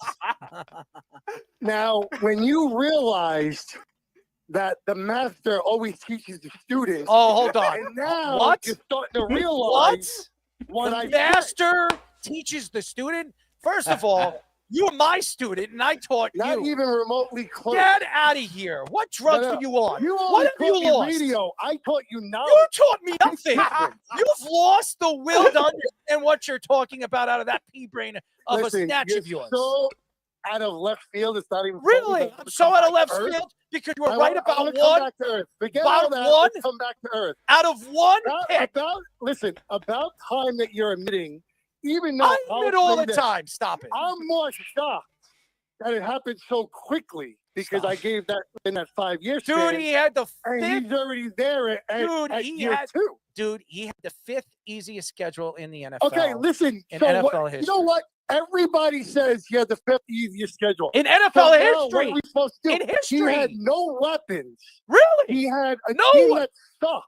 Oh, Now, okay. don't tell me Diggs. Stephon Diggs is not a good 34 weapon. on his left leg. They Now, have give me a good break. running games. Their offensive line was a good offensive line. Their defense was elite. What are you talking about? Have No, you I lost didn't your say mind? their defense. I'm talking about offense. That's because a we're talking weapon. about the A quarterback play. defense We're is not a talking weapon. about the defensive play. What is We're it? talking about the quarterback play. All right. We're talking about how Drake May has put himself up there. He played as one of against the bad best quarterbacks in the secondaries. league He played within against 2 bad years. secondaries. What are you talking about? The secondaries he's played against now it's were bad bad. secondaries. That's right. Now it's That's a good right. running game. Do you Now want me it's to the go through the fifth best games that he's schedule. won?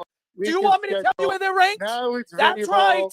That's right. What is it? What else? What other excuses you want to come There's up no excuse. Mike, you can never eat your crow. You can never eat your words. I will You always never. eat my You crow. The never. problem is, You see, never. I'll tell You you what it never is. have. You hate. You never hate have. to admit. Really? You hate to I admit admitted it. that What are I'm you talking 90% about? right. You're not That's 90% what it is. right. You're not even close to That's what 90% it is. right. It's okay. You're like I still 40% love you right. for that, but it's Yeah, okay. yeah, get out of here. It's I have okay. gotten you so many times, and you Not are even making up remotely excuses. true. You lost your mind. Lost it. Are you Get kidding? it? Yes. You know how many times you No. need national Do you know bets how many of times $1,000 I've that beaten you in I haven't arguments? even collected? Get out of here. I'll give you a collection. Sam My foot in Darnold, your Josh ass. Eat my foot in your ass.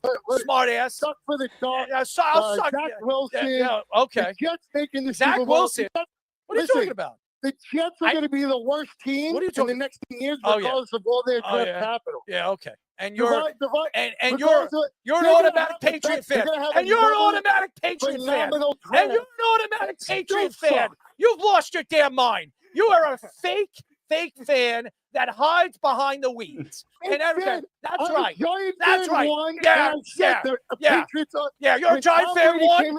You're a Giant fan a one. long time ago. Yeah, I okay. told you I respect what they did.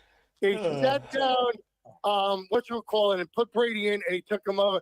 And it's respectful that that team, he never took top money ever as a quarterback because he always wanted the team to put it right back in it. Oh yeah. Okay. I thought that was respectful. And the only guy that could win rings, now you got another guy in the division that's going to win rings too. Really? Who? Isn't that crazy? Who? The AFC East. Who's going to win The rings? Jets aren't going to win shit. Who's going to The win Bills rings? aren't going to win anything. Who's going to win The rings? Dolphins will never Who? win Mike again. Vrabel? It's You gonna think the be Patriots? season Get out of all here. over again. The Patriots. Okay. Well, I'll make a bet on that.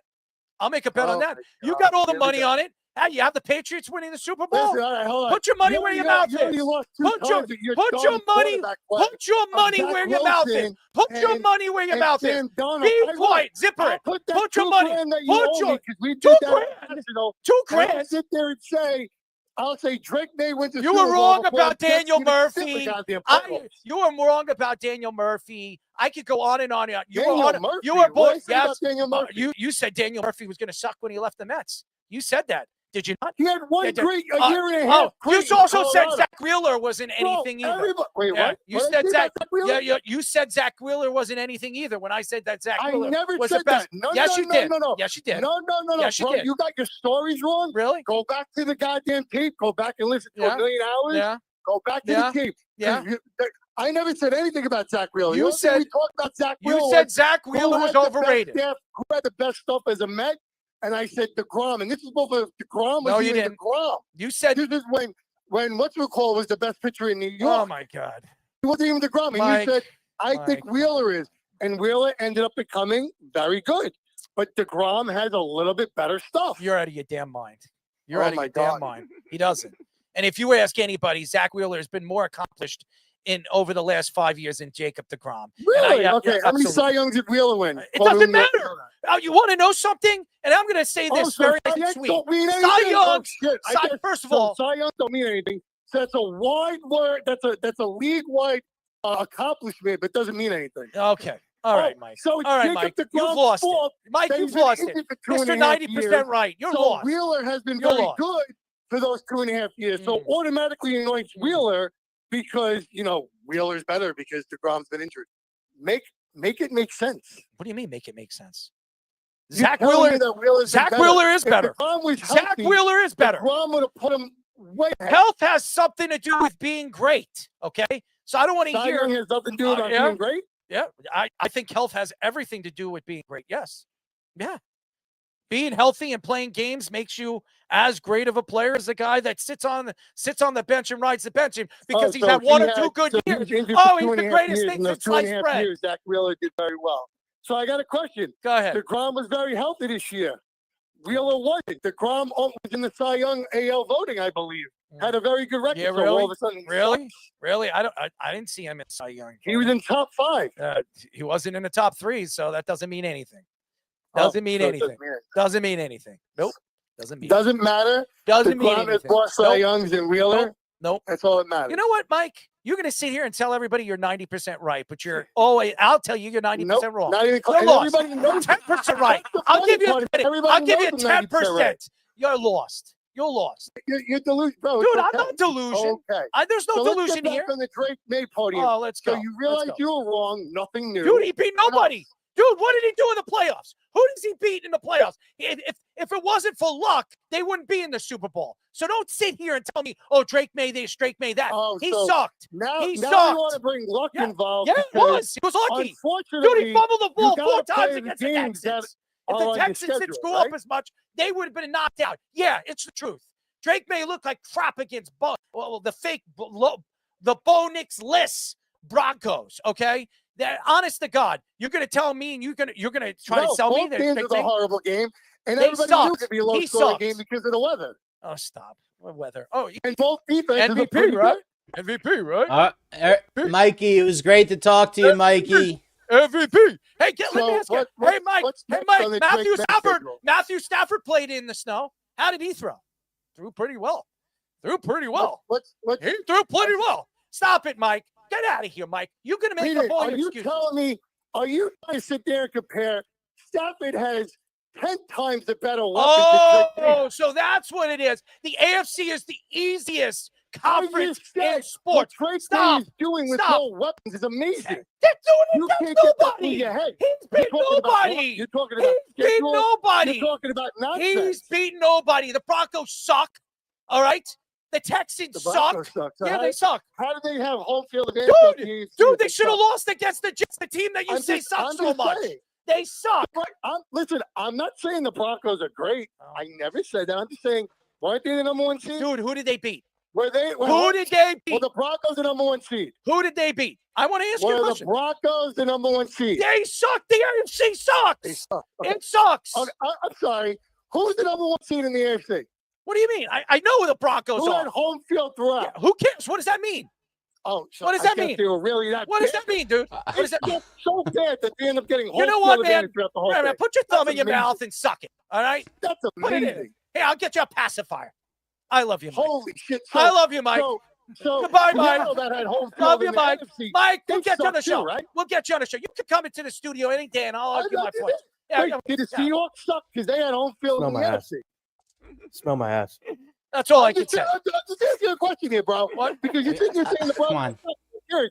Did Seattle suck since they had home field? What are you talking about? Seattle's great all around. Hello, answer the question. Don't go in the middle.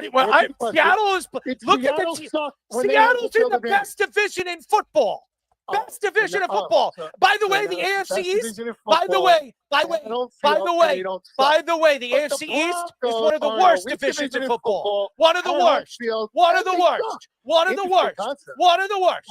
One of the worst. You want to go back and forth? AFC East is one of the worst divisions in football. So stop. Stop trying to sell me. First of all, Any division with the Jets is always the worst division. All in right, football. goodbye. That's a All fact. right, goodbye. Goodbye. I'm done. Thank you, Mike. I'm done. Seriously. I'm going to sit here and listen to this garbage. I love the guy. You know, he always thinks he's right. He has been right on some things. And he says, I owe him $2,000. I don't know what he's talking about. $2,000? I've never bet him $2,000. So I don't know where he's coming up with that number. All right. So I admit there are times that he's been right, but I've been right on a lot of things too. Mike will never give me credit on anything I'm right with, but he'll say he's 90% right. He's not. I'll tell you where he's been right. And I'm going to give it to you guys. Josh Allen. When Josh Allen got drafted out of that draft class, he said Josh Allen would be the best quarterback in the class. He was wrong about that. Lamar is, but he is definitely out of it. And I said Sam was going to be. Now, Sam still has a chance. We'll see if Sam starts to develop and wins multiple. If Sam wins a championship, you can argue, and Sam could win multiple championships over there in Seattle. I would then you're going to say Sam Darnold is the better quarterback. And I said Sam Darnold was going to be the best quarterback in that class. Not because he was a Jet, just because I thought he was an elite quarterback. And we'll see how he develops. He's still 28 years old, still has a lot of time. So the only one that's been to a Super Bowl. It's actually his second Super Bowl. He was the backup for the 49ers a couple of years ago. So he was right about Josh Allen, and he was right about Drake May. But he's been wrong about a lot of things. Speedy, am I wrong? We have gotten him on a lot of things that he has said where he has been really, really wrong. So, Mike, I love you. I will never attack you as a person. You are my partner, always been. I've always, obviously, because you're a little bit older than me, I've looked up to you. But Mike, I've worked with Mike for years. I've helped him grow in this industry, and he's helped me grow because he's really changed my complexion of the way I present myself on any radio show. I am different because of Mikey C. I give him a little bit of credit because he's changed me. He's opened up my mind of who I am as a personality and let me be myself. And that's what I love about Mike. Say whatever you want about Mikey C, and I have attacked him many, many times on and off the show. Mikey C is a dedicated personality, and he also has a lot of faith in me. He's always come to me and says, he's always told me that I'm one of the best in the industry. And I love you, Mike. I've always respected you. But there are things that come out of Mikey C's mouth that makes me sick to my stomach. That's all I'm going to say. NHL.com's Dan Rosen reports that the New York Rangers will be resting star, Panarin, until after the Olympic roster freeze next Wednesday, February 4th. The Rangers are calling it a roster management purpose. Interesting. With general manager Chris Drury and the team exploring trade options for the bread man, as what they call him. I don't know why they call him. After earlier this month announced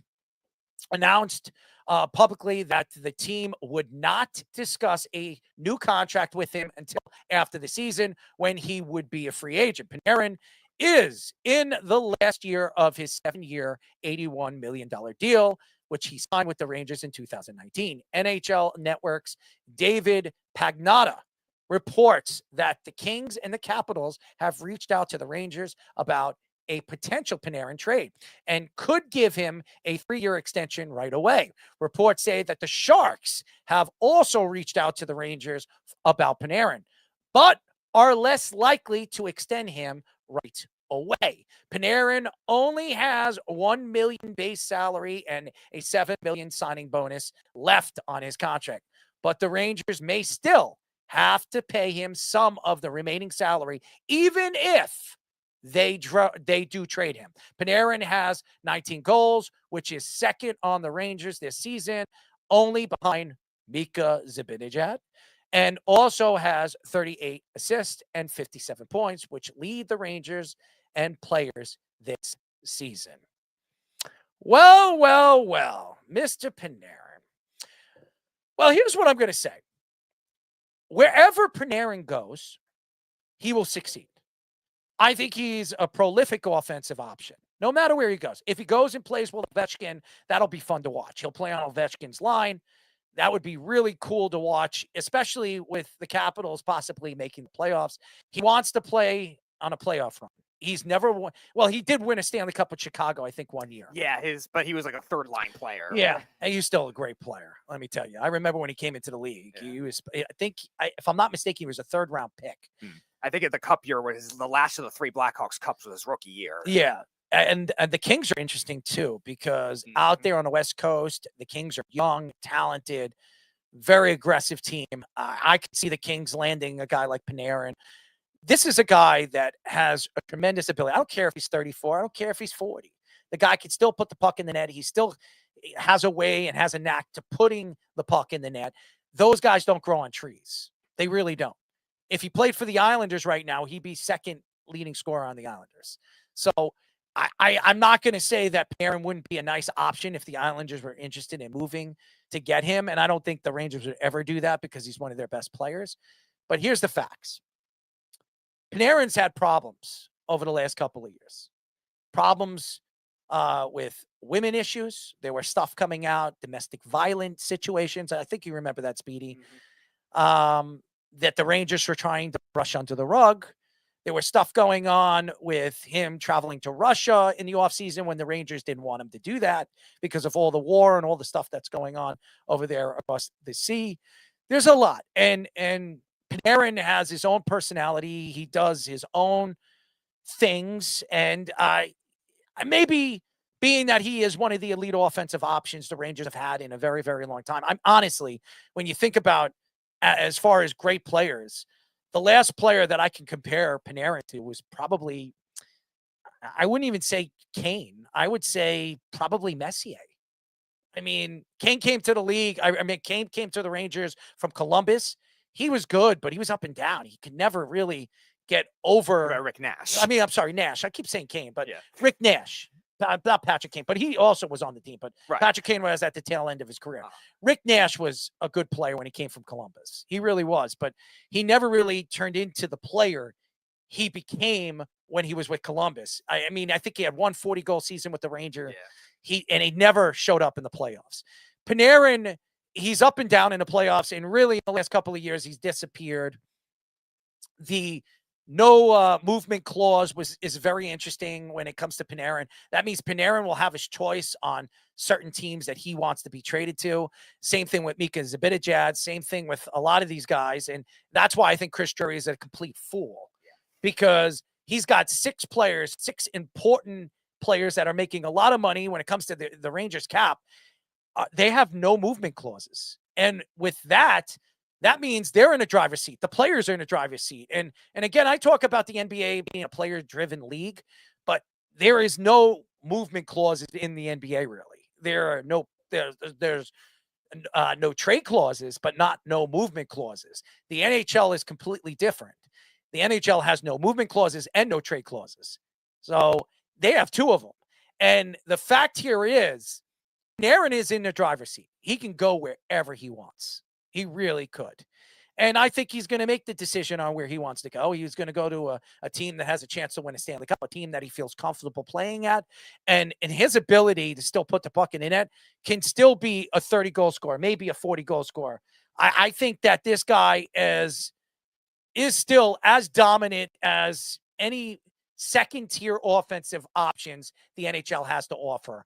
I think he could skill if he goes to the right team, he could score 40 goals in a season. I think he still has the ability to do that, Speedy. Yeah, 57 points for a team that doesn't skate very well, a team that's gotten old with a lot of these veteran guys kind of underperforming all at once. Zibanejad has played a little better, but still not great overall. JT Miller, his first full season back with the Rangers, been up and down with injury. So I think him still playing like that amidst the circumstances shows that he could still be a top 6 contributor on a lot of those other teams. The Sharks are interesting because they have a lot of speed on that team. And Panarin can still skate.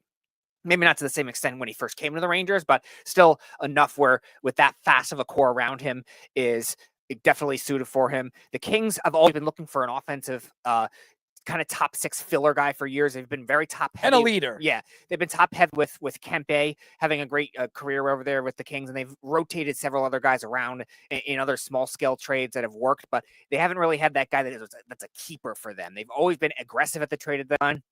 but never have been the team that's gotten it. It reminded me of Minnesota for a while until Minnesota got Quinn Hughes this year. They were always in the market and never could pull the trigger on those trades, or they traded too much so they panicked on other deals. I watch out for the Kings, and I'll tell you why.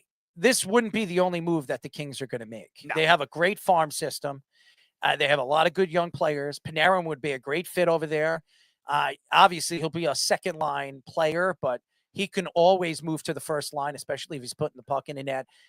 He still has tremendous speed. He's got one of the best hands in the NHL still to this day. You can't teach that. You can't teach goal scoring to anybody. This guy has the ability. He has a knack. That's why they call him the bread man, because he knows how to put it in the pocket. So to me, it makes a lot of sense with the Kings more than I would say with the Capitals, because the Kings need that offensive leader on the offensive side of the ice. I'm just interested to see if some surprise team sneaks out of somewhere to grab him up and scoop him up and put him in a position to succeed. Yeah, I was actually going to mention the Capitals. I don't like the fit as much because they're more of the physical power forward type team. I don't really think he would fit as much over there. And I know there was another article I was reading about the Florida Panthers, because the same thing I mentioned with He's Vegas, not going to Panthers. Yeah, the same thing I mentioned with Vegas a few weeks ago. Like, they're another team, Florida, that loves to manipulate the cap, but Florida's another one, the power forward type team. I don't think he would really fit. I'm going to tell you a team that you better watch out for. The Dallas Stars. They're another one I saw too, yeah. They're the team, because the Dallas Stars, they're built to win. They always fall short. They have 3 straight conference finals. Yeah, they can't get to the Stanley Cup finals. And you add Panarin to that team, and you only have to give up maybe one prospect, and you put them with the talent that they have over there. Watch out. I mean, everybody keeps talking about how Colorado's just going to drive themselves all the way to Stanley Cup final. No, they're not. I don't think so. I think Dallas is dangerous. I think some of these younger teams that have a tremendous amount of speed, and the playoffs is completely different when it comes to speed and goaltending. All you need is a hot goaltender, and you can win it all. So, and Colorado's weakness, goaltending. Yeah, it's interesting how aggressive a lot of those other teams will be, like the Sharks that are younger, like a team like Anaheim. You go back with Quenneville, who you coached with, and with Chris Kreider, with Trouba, with all those other guys you played with the Rangers. Like, that feels like a natural fit with a team that just traded Trevor Zegras as well to Philly, and Troy Terry, who was good at the beginning of his career as an offensive player, hasn't really been the young player either. So if they want to stay aggressive, they're, I think, third in their division right now. They're kind of like wavering with Seattle and some of the other teams with the wild card standings, but that could be the aggressive move with cap space that they do have, because even though they're taking on Trouba and Kreider's contract, they still have a lot of good contract besides that. So Joel Quenneville, it's funny you mention him, Speedy, is the guy who invented the nickname for Artemi Panarin. It's just because his name sounds like Panera Then you should bread. clean it up. If Quenneville's giving him the name, you should be cleaning that. Probably a bad sign. It sounded to him like Panera bread, so he just started calling him Bread Man instead of trying to pronounce Panarin, I guess. You sure you doesn't want his loaf? But sorry. I'm not gonna touch that one with a 10-foot pole. But whoever gets Panarin, and I want to ask a question after I say this. He's instant offense. This guy can just start offense out of nowhere. You could just have grinders on your line. He will get them points. He's gotten 89 points or more every season since 2021. He's fantastic. Except if you have him on a team like he's currently on, where they're just not engaged, he is never going to play defense or back check. He just has no interest. Defensively anyway, though. Well, but you have to keep him engaged so he's passable defensively, so that he's going to play at least in the team concept defensively. And what you've seen is he's just, if he gets into the zone and his slick play doesn't work, then it's just an odd man rush the other way every single time. That's what happened the last year and a half with Panarin. But he's still getting 80. He got 89 points last year. He's got 58. He's on pace for another 80-point season again. But what are the Rangers going to get for him? That's my question. He's on an expiring deal. Not a lot. I mean, you would think that you should be able to get. There's going to be people that want him. You're not He's going a to second line forward. You're not going to get a first-round talent. I think you might get a player on somebody's, in their farm system that was a second-round pick, who a lot of people put him on a depth charts as a top 5 player. They might get something like that. The Rangers, if they have the right guy making the choice, they get lucky. Hey, listen, they got lucky with Fox. They made that move. They brought Fox in. Carolina drafted him, and Carolina had an abundance of defensive talent. So they gave up Fox, and the Rangers got lucky with him. The Rangers gave up nothing for Fox. So, I mean, and look at what Fox turned out to be. I mean, he's an elite defenseman when he plays at the top level. So I don't know if Panarin, being that he's 34, if any team is going to budge, giving him a top talent, but and even a first-round draft pick. I could see a second-round pick, probably. Yeah, probably just, especially in the West, you would Probably. think there's going to be some level of a bidding war because I mentioned California teams plus Vegas plus Dallas. Like, there's enough contending teams that'll do it. Who says Minnesota doesn't try either? Like, they'll probably be a team like that's in the running. Like, the Capitals and Florida is the only teams I've heard in the East. But again, would Panarin want to go to one of those systems that are more of a bruising type system with I will tell you this, and if you're a fan, I mean, Sorokin is on a tear right now. I don't know if anybody understands what he is doing right now. He's given up 1 goal in 4 games. 1 goal, I think it's 1 goal or 3 games. 1 goal in 3 games, and only I think it's 2 goals in 4 games. It's like ridiculous. he's leading in expected goals too. 6 shutouts on the season, leads the league. I mean, he's been lights out. The team's lights out. They just beat the Rangers 2 games in a row. I want to tell all you Islander fans something. A lot of Islander fans thought he lost something, and after he came back from his back surgery. Last year, he came back from that back surgery. It takes a full year to absorb that kind of injury. Remember, he was out for all of preseason games. And now you see what this guy was before he hurt his back. This guy is as good as any goaltender in the NHL right now. And he could win goaltender of the year. He could. He should right now. I mean, if the Islanders get into the playoffs as a top 3 seed, he's one of the reasons why the Islanders are at the top level right now. He has been unbelievable. And he has got arguably the greatest goaltender teaching him in Patrick Waugh. I mean, nobody could argue that. Patrick Waugh is probably the greatest goaltender. It's either him or Martin Brodeur. You could argue that. And then I would say Eddie Zuckerman. That would be the other guy. But it's pretty amazing what Sorokin is doing right now. Schaefer scored tonight, and it's the Rangers get swept by the Islanders right now. And the Islanders are the 3rd seed. They're actually tied for 2nd. Pittsburgh is playing great hockey right now, even without even more surprising. Guess who scored the other goal for the Islanders tonight, Speedy? Can only be one person.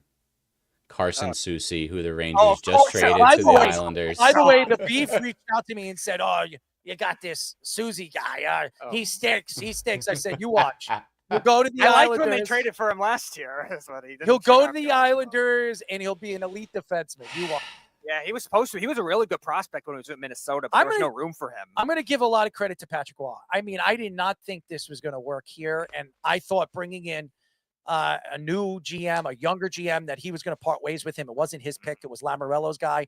But they're both French-Canadian, and they have kind of like a good relationship on and off the ice. He decided to keep Patrick Waugh, and boy, oh boy, Patrick Waugh has been – he's up for Coach of the Year. There's no question that he's been one of the better coaches in the NHL this year. The development of some of these young players, I mean, they've been unbelievable. So – and Matthew Schaefer is just, I mean, I'll take back. I mean, I didn't think Schaefer was going to be bad.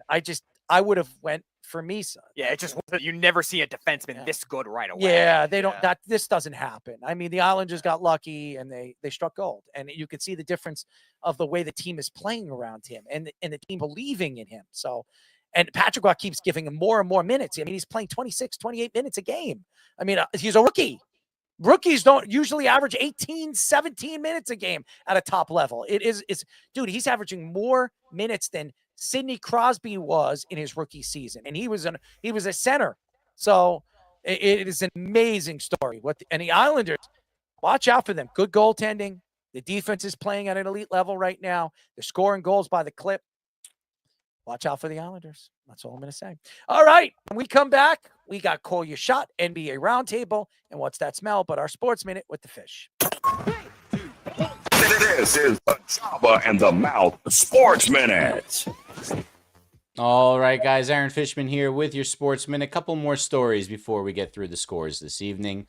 Following it up on our Dial It Up story from last week, Duke University and now former quarterback Darian Mensah settled a dispute over his late entrance into the transfer portal this offseason, which Duke sued to stop from happening after he originally recommitted to the defending ACC champions. Mensah actually transferred to Duke before the previous season from Tulane. So he only was there for 1 year. Mensah is expected now to join the Miami Hurricanes, taking over the reins from Carson Beck after their runner-up finish in the national championship this year. Duke claims they never wanted a protracted battle with Mensah over this. It was just a rectification of NIL contracts that Mensah agreed to with Duke before he transferred there from Tulane in the 2024 season. Mensah, who led the ACC with 3,974 passing yards and 34 passing touchdowns, will stay in conference with a team whose profile hasn't been higher since the days of the U in the 80s and late 90s/early 2000s.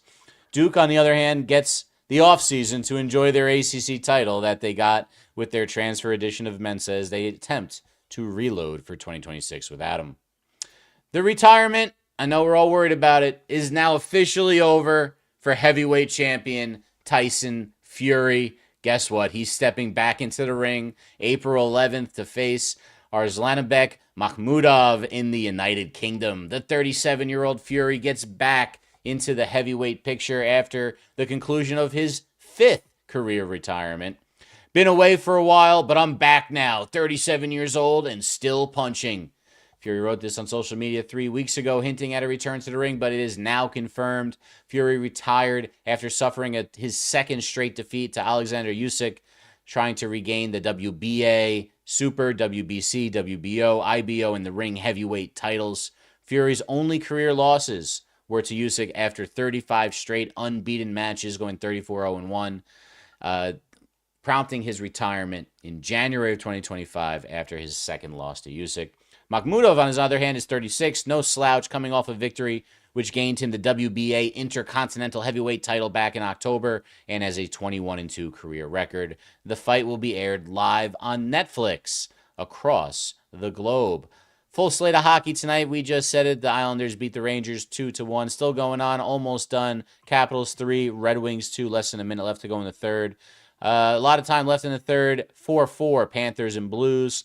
14 minutes left in the third, 2-1 Wild Flames. Just underway in the third, 3-0 Sharks over the Oilers.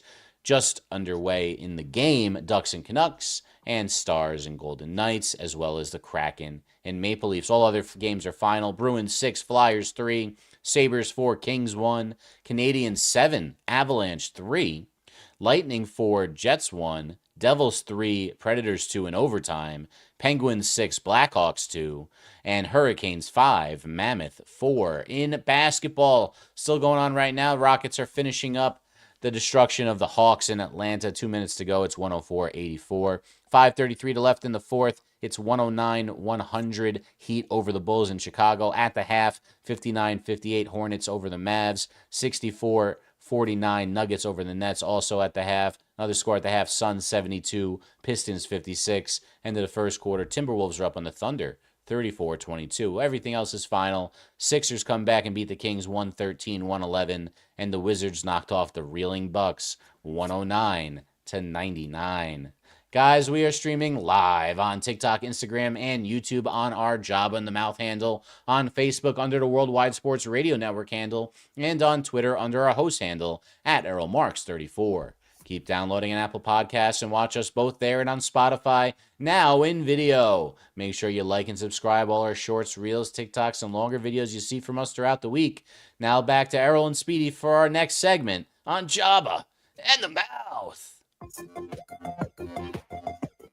Any questions? What is this? This is the Jabba and the Mouth Show. Breaking news.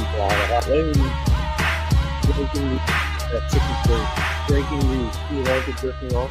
Breaking news. They call me the ladies' man and Mr. Spiritual. 3-1-672-3108 is the number to call. You're listening to Jabba and the Mouth. My name is Errol Marks. My co-host, not Jabba Chamberlain tonight. Jabba is here in New York. He's relaxing. He's getting ready for his big weekend of extravaganza. I might get a chance to hang out with him at this weekend. So we'll see what happens. I'm a pretty busy guy this weekend as well. But Jabba Chamberlain in New York, not in Nebraska. So I got Speedy here. I got my board op guy, Mr. Tommy Scoop Poops. We got the old and very mature 40-year-old, ladies and gentlemen, birthday boy, as it's been a week at 40, Mr. Fish, Mr. Aaron Fishman. So there you go. Remember, and the Nith is back there. He's hanging out. He's hopefully not doing this. I gotta go back off now. We gotta stay away from that myth. But anyways, you can go to our website at www.worldwidesportsradio.com. Remember, you can listen to our show every single Mondays and Thursdays at 7:30 p.m. All you have to do to tune in and check out our local listings for all our shows is go to our website at www.worldwidesportsradio.com. Ladies and gentlemen, this is what's keeping me up right now. This pill is killing me, man. I'm drowsy, but I've got Hershey's milk chocolate melts in your mouth, not in your hands. So I've got that. I've been eating my big chocolate bar, keeping me wide awake and ready to recharge. That's a bunch of garbage. That stuff will melt in your hands. I guarantee you that stuff will melt in your hands. It's melting my mouth, man. It's melting my mouth. I will say this. I'll never take that thing again. Brittany was like, "Oh, it doesn't make you drowsy." Dude, I've been drowsy since the beginning of the show. I'm very surprised my eyes are open right now. But I'm here, ladies and gentlemen. I'm a soldier. I'm a soldier. Anyways, we call this Call Your Shot. I'm not an X's and O's guy, right? I'm not a tactician. I'm a motivator in the classic sense of the word. You know, Lombardi, Charles Lindbergh, none over in India. Like those people. Call your shot. All right, guys, here's Call Your Shot. This is one of our newer-ish segments. If you don't remember how we do it, we're going to make a little outlandish predictions that Vegas might frown upon the odds of, but we're pretty sure are going to happen. It's time for us to call our shots. What's the order, Errol? All right, let's go. The Speedster, the Fishster, and then me. Here we go. All right, so Java did one the last time we did this segment on Nebraska basketball winning a tournament. So I'm going to go to a different tournament game. I'm going to go a different Big Ten team that I'm going to go quite the opposite that I think is going to be a fraudulent one. There are 5 really good ones right now with Michigan, who I think is great, Nebraska, and Illinois, along with Java's Nebraska's Huskers. And the one that I think is a bit fraudulent is Michigan State. And the reason I say that, they're not a great three-point shooting team. Their offensive efficiency rating is barely top 50 in the country for a 7th-ranked team. They are the number 7 team in the KenPom rankings, which is a big analytic that a lot of college basketball people use. And usually a top 10 team in that usually wins the title. But the pattern also for Michigan State, a year after they make the Final Four, and I've gotten bit by this many times, or do very well, like they got to the Elite Eight last year, they usually drop off the next year. So I'm going to say Michigan State basketball will be out in the first weekend, either to a 7 seed or a 10 seed if they're a 2 seed, or if they're a 1 seed to an 8 or 9 seed. They will lose in the first weekend. Well, that's going against some Izzo traditions there, but I'm going to trust you, Speedy. For his teams a lot. I picked them in some of the wrong years, and usually they don't do well back-to-back years. That's a good point. I got a real outlandish one. I was reading this article, Errol. I'm going to say that disgruntled might be the nicest way to put it. Disgruntled Bills wide receiver Keon Coleman, who got healthy scratched, I think 4 or 5 times late in the season, just from attitude issues. We don't really know exactly what it was, but he now has a new head coach, and it's his offensive coordinator. Here's a quote from Joe Brady. Keon Coleman is going to be a Buffalo Bill. I told Keon when I got hired, the best thing that happened to Keon Coleman was me being his head coach. I was one of the ones that stood on the table for Keon Coleman, and I believe in Keon Coleman. I believe Joe Brady's going to force the ball to Keon Coleman a lot next season. I'm going to predict 7+ touchdowns for Keon Coleman in the 2026 season and over 800 receiving yards. Oh, we know where Fish is going to go in the later rounds of fantasy. You better believe it. I mean, he burned me bad this year. I took him everywhere this year. So may as well do it again. All right. I'm going to call my shot, and I'm going to go to the UFC, ladies and gentlemen. And Ilya Topuria, or that's how he pronounces his name, the lightweight champion, is taking a break. And obviously he's getting a divorce. He's dealing with that. And he has 2 children. He wanted to spend some time. So the interim championship was held this past weekend where Gagey fought Paddy Pimblett. And obviously Gagey wins in decision, busts up Paddy Pimblett. But here's what my prediction is. Justin Gagey will not be healthy to fight Ilya Topuria at the White House. And Topuria is supposed to fight the first fight to come back to defend his title against the interim champion besides himself, and that's Gagey. Gagey will not fight him. It will be Paddy Pimblett, who Ilya Topuria attacked after the fight of UFC 324 and was taking shots at him. Oh, you lost against a 38-year-old. And I think Dana White would absolutely sell the hell out of this. Ilya Topuria, the champion, versus Paddy Pimblett for the lightweight championship of the world at the White House. Book it, ladies and gentlemen. It will not be Justin Gagey. It will be Paddy Pimblett, and it'll be a last-minute thing. And Paddy's the one that's going to step in. Paddy the Paddy. And guess what? He beats Ilya Topuria and wins the title. And he actually finally wins his championship. That's my prediction, ladies and gentlemen. So we'll see how it works. I know everybody probably thinks I'm crazy. The UFC fan probably thinks I'm a little crazy. But I think that Paddy learned from that loss against Gagey. And to me, he should have taken Gagey down. If he took Gagey down and dominated the floor, dominated the ground and ground and pound like he's done so many times with his, first of all, he walks at 200 pounds. He cuts 50 pounds every time he fights. It's pretty amazing. I think Ilya Topuria is very small. If Paddy's this size, I don't know if Topuria has the punching power to do what Gagey did in that fight. I think Topuria loses this fight if he fights Pimblett. I think matchups make fights and styles make fights.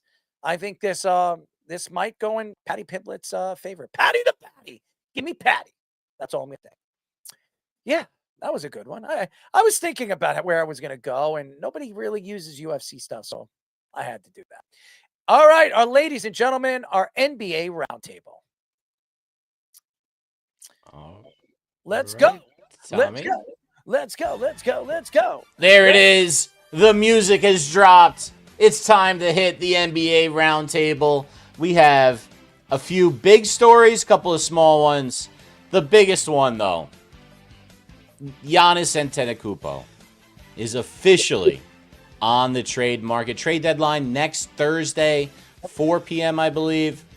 So it looks like we're going to have a resolution. Now, he is out injured 4 to 6 weeks, allegedly, with another calf injury. It's the second calf injury this season for Giannis. We know what calf injuries can foretell, but there's going to be some team, in fact, a number of teams, who are going to want to take a shot that even if he's not 100%, I mean, you got to try to get Giannis into the fold. The Knicks, the Warriors, the Spurs, the Heat are all being named of contenders. And there's a real rumor out there that Giannis wants to play with Anthony Edwards, Errol. Yeah, I think there's a very good chance it could be the Timberwolves. They've got a lot of young talent. They have a good farm system. They still have their draft picks. Here's the thing. I think that the New York Knicks are going to make a run at him. I don't think they're going to overpay for him. I think there's a better chance that Miami lands him out of all the teams because it's Pat Riley. They're looking for that next superstar. And I like Bam Adebayo. Bam Adebayo would definitely be in that trade. I don't care what anybody says. They're going to have to move Bam if they're going to get Giannis. They keep Hero. Bam would be the centerpiece. They'd have to trade a ton of draft stock. And does Giannis want to go there? Because I don't know if he's going to be able to win even with that roster. But I think it's Knicks 1, Miami 2. Put it, and listen, Anthony Edwards, yes, but they're good right now. The Timberwolves are fine. I think the Timberwolves will make 1 or 2 trades. They have a tremendous roster, and Julius Randle's been up and down this year, but I think come to closer to the playoffs in the second half of the season, I expect this team to play at a top level. I do not believe Timberwolves will make that trade. Minnesota is interesting because they, like we were talking about with the hockey segment with the Dallas Stars, they're the team that's been able to do conference finals in a row, but haven't gotten to the finals in the NBA. So are they ready to go for one more big swing? Obviously, Towns and Edwards didn't get along. So, and obviously Towns kind of melted in that Dallas series. So they traded in the Knicks, and we've seen him be up and down in the playoffs with the Knicks this past year too. So is that the move that they're going to try to make to get somebody that doesn't have to take ball pressure off of Anthony Edwards? Now, the Knicks, the Rockets, and the Spurs, those are the 3 teams that have the draft picks comparatively. It's interesting to see if the Spurs want to mess with what's working for them right now because they're the number 2 seed in the Western Conference right now. Houston's kind of a 4-5 fringe, so maybe they would be the one more likely to make the swing, but I agree with you. The Knicks definitely are the favorites. Miami, it's kind of a weird fit. I don't think it would really work. And Bam Adebayo and Miles Turner, practically the same player. I don't know if Milwaukee would want that back. And the Warriors, I think they're just desperate. I don't think they're able to do it. Man, I just am just so worried that Karl Anthony Towns is allegedly irked by these trade rumors. It'd be nice if he didn't suck right now. He's playing a lot worse than he did last year. He's still good, but his 3-point shooting has come back down to earth. He was well over 40% last year. He's at like 36, 37 right now, which is good, not great. And the rest of his numbers his rebound numbers have come down. I don't know. And then every time they matched up, him and Giannis just destroys him. He's like, oh, really? You're going to give me this guy?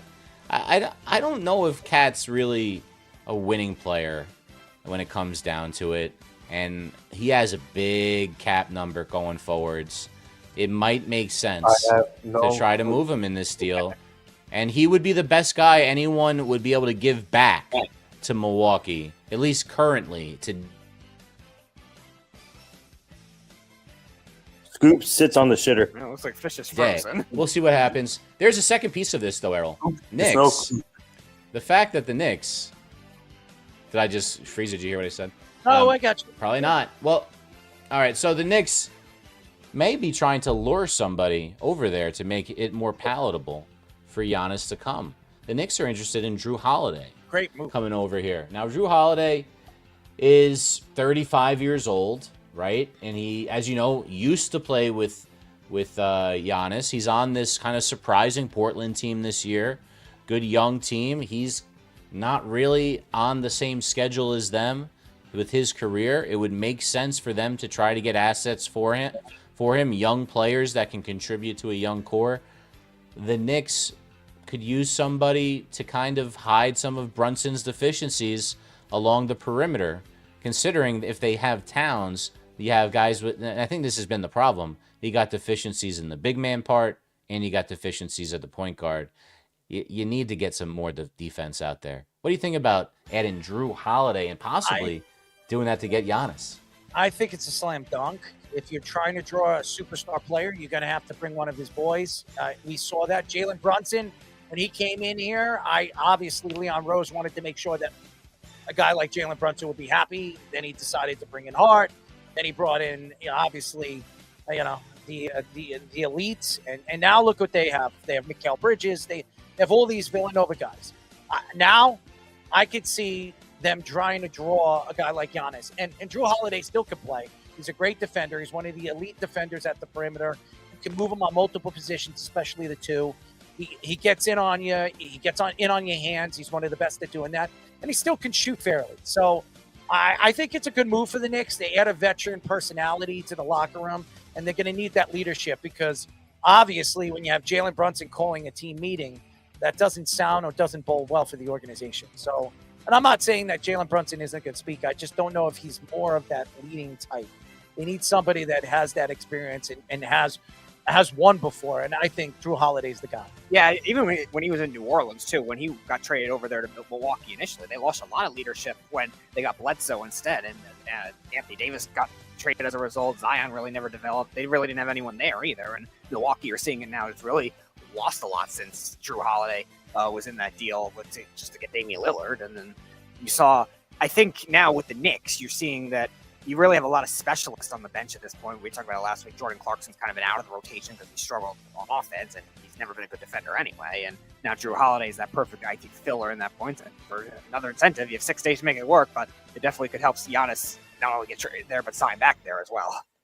You know, the Bucks at one point, Speedy, you tell me, I think it's 3 years ago, maybe it was 2 years ago, they had a coach named Adrian Griffin, and they fired him mid-season. They were 30-13 and replaced him with Doc Rivers. I mean, you can kind of draw a line right to that moment as what and then they traded guys away. They let guys go from the championship team. Obviously, you're gonna have turnover. It all changed when they decided to part ways with Budenholzer. That was it. Yeah.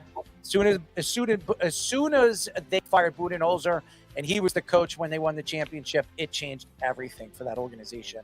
And Budenholzer is now coaching and still, being as elite as he always is. And I think Budenholzer will be. He's not a head coach yet, but he'll get another head coaching job very soon. I wouldn't be surprised. All right, let's talk about one of the more surprising stories in the NBA. We were ragging on this team at the beginning of the season. The LA Clippers started the year 6-21. Well, let's call it now 16-3, 16-4 in their last 20 games. They are the 10 seed in the Western Conference, which means they're in the play-in game. Kawhi Leonard is leading the NBA during this stretch in points per game at 32 points per game.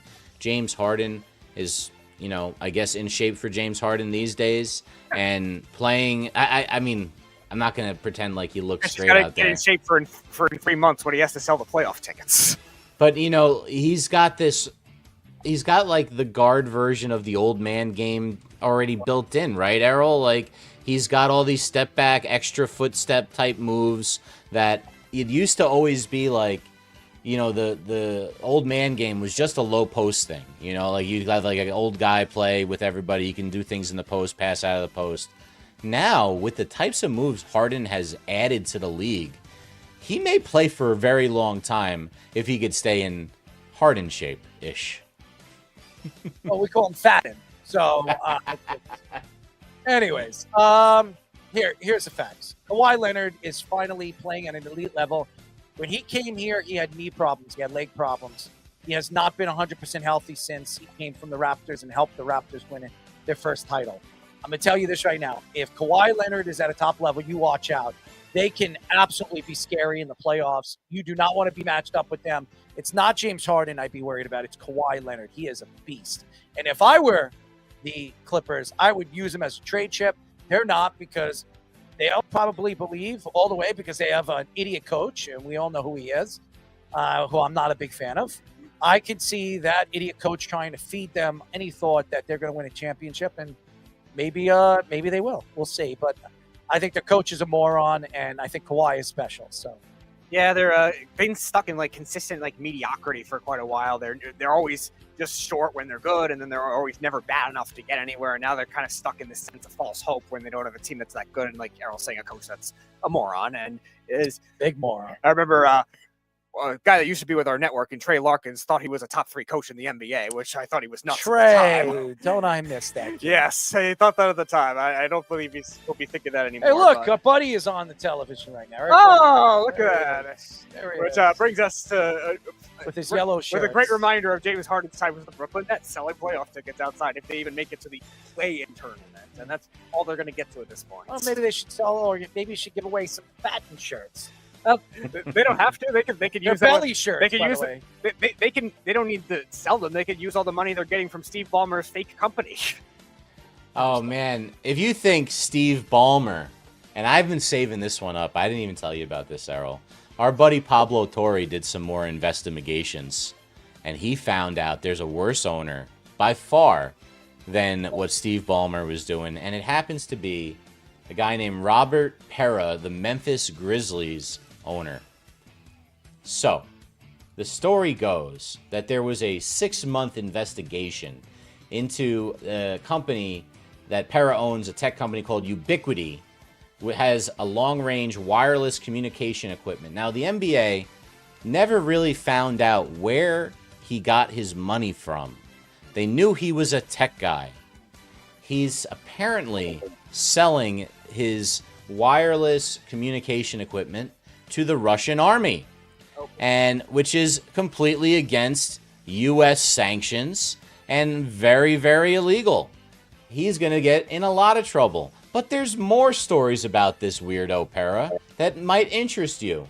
Apparently, and this is called the Justin Timberlake story, he got so angry after he purchased the Grizzlies that somebody said that Justin Timberlake's frequent appearances really bothered him. So he made sure he bought out Justin Timberlake as an owner because he was insecure that Justin Timberlake was more important than him in his own arena. And then we have this Tony Allen story, which is just, I mean, he challenged Tony Allen in 2013 to a game of one-on-one for charity. He thought he was a good basketball player, this owner. Pretty sure he's probably short. Regardless, not an NBA player. Tony Allen, everyone, the coach, Dave Yeager, tried to get them as bad as they could not to fight, not to have this game. Apparently, when the game was canceled, he tried to fire the coach Yeager and insisted on the upper management doing it. The move was blocked at the time, but as you know, they eventually did fire him. They hired David Fisdale. And, you know, there's other things about, like, kind of like his weird stance with John Morant, how strict he was. Apparently, we have a pretty renegade owner in the NBA, Errol. What it tells me is eventually the players are going to be involved, and he is probably going to lose his ownership. I mean, everything that you're hearing right now, it just tells you there's some kind of secrets going on in the back end of the NBA ownerships. And this has been going on for a while. I mean, think about it. In Phoenix, it was going on. It was going on with the Clippers. And now you're hearing the Memphis Grizzlies. What's next? And by the way, don't the Memphis Grizzlies have a player over there that can't stay out of trouble? I mean, maybe you should try to control his players instead of trying to sell computer programs and computer, stuff to the Russians and giving them an opportunity to use that against us. I mean, it's pathetic. Honestly, this guy is worse than any of those owners that lost their ownership. This guy is a bad dude, and he should absolutely be pushed out of the NBA. Yeah, this is somebody that's getting involved with international conflict and probably like the worst we've seen in this last 15 years or so with that country you're trying to get involved with. And those leaders over there, they're not even leaders, but with a, what do you say, wireless like routing company like that, it sounds as fake as it gets. It sounds shady, the kind of technology. And then you're trying to spread it around. Who knows if even just Russia at this point. We thought the NBA betting scandal was crazy. How many mobsters and mafia different countries they were getting involved in, and now you're dealing with this thing. Yeah, this is absolutely something you should be forced out for. And Tony, you're playing one-on-one with Tony Allen. Think you're some kind of hot basketball player. What are you, LeVar Ball, trying to go up one-on-one with Michael Jordan? Yeah, that's gonna work well. All right, and the last thing is not a ton. I mean, we could talk about LeBron if you want. You saw LeBron crying. You saw him in his last game, maybe, ever in Cleveland. I mean, I personally don't buy it, but maybe it is, maybe it isn't his last game. You think that's it for LeBron? This is his last year? Is it looking like that? I don't think so, and I'm going to tell you why. He still has other records that he wants to break, and he has a chance to break them if he plays another season. I think there's a record that he's second place in right now and fourth place in another record that he has a chance to break if he plays one more season. I think LeBron comes back for one more year. So last year in Cleveland, no. It might be the last year with the Lakers. I think he could be playing for another roster, another team, another organization for at least one more year. We'll see how that goes. I think LeBron also wants to see if he can get that fifth championship to tie Kobe. He doesn't have that, and that's his goal. That's always been his goal. He's not going to catch Jordan, but he might be able to catch Kobe, and that's where I think he's going to go. Yeah, if he's trying to get that championship, maybe he does end up with Cleveland. I mean, I don't know if there's any other teams that are in that championship contending mold that would go after him at this point, and maybe Houston. But I mean, Kevin Durant's gonna have way too much influence with that team, and that could ruin that team very easily too. They're building something well. He's not gonna go to the Spurs or OKC or any team like that. So Cleveland will probably be the best shot. I think they're still a top 3 team in the East this year, even though they haven't played as good. But yeah, I think he's definitely his last year with the Lakers. If he just wants to play 1 year with his buddies, you'll probably be right with your first call you saw, Errol, and maybe he ends up with the Dallas Mavericks. Who knows? Yep. All right, and the very last one, we've got the Rising Stars rosters were revealed. Now, they've gotten to the point with these games that it's just like you don't even know what you're watching anymore. There's 4 teams. All right, Carmelo Anthony has a team. T-Mac has a team, Vince Carter has a team, and the 4th team is a bunch of G League players, including Trailblazers draft pick, the Chinese Jokic, Yang Hansen, and Clippers center Yannick Conan Niederhauser. All right, Ron Harper Jr. is on that team. But let me read you who the top picks were. Of course, Carmelo Anthony made Cooper Flagg the number 1 overall pick in the Rising Stars game. But he may surprise you. You guys hear me? I'll do the Carmelo licking my lips every time he has something. Carmelo Anthony. He likes licking his lips. Because he drinks so much red wine, it just gets like that kind of taste. The second guy picked was Concanoopel. I'd like to know how many times he eats Honey Nut Cheerios. So did Kevin Garnett, I think. Probably more than Barkley does. Concanoopel yes. was the second pick in this draft. So you could argue he should have been first. And some people made that argument. Concanoopel, same team as Cooper Flagg last year. Roommates, too. Having an unbelievable rookie season. No one really thought he'd come into the league and take it by storm like this. The third pick was VJ Edgecombe, who has been excellent for the Sixers. Seems to be they have a really nice backcourt for the future. And then the 4th pick is a really interesting player who, at the time, the trade seemed really crazy. What they made. They traded an unprotected pick. I don't know what the protections were on his Speedy. I don't think it was protected very much to move up to take Derek Queen. Derek Queen is the 4th pick in this draft. So Derek Queen went in the teens in the NBA draft last year. So that's obviously pretty impressive. Other guys, Reed Shepherd's in this game. Stephon Castle, last year's Rookie of the Year. Jeremiah Fears, Donovan Clingan, the UConn champion.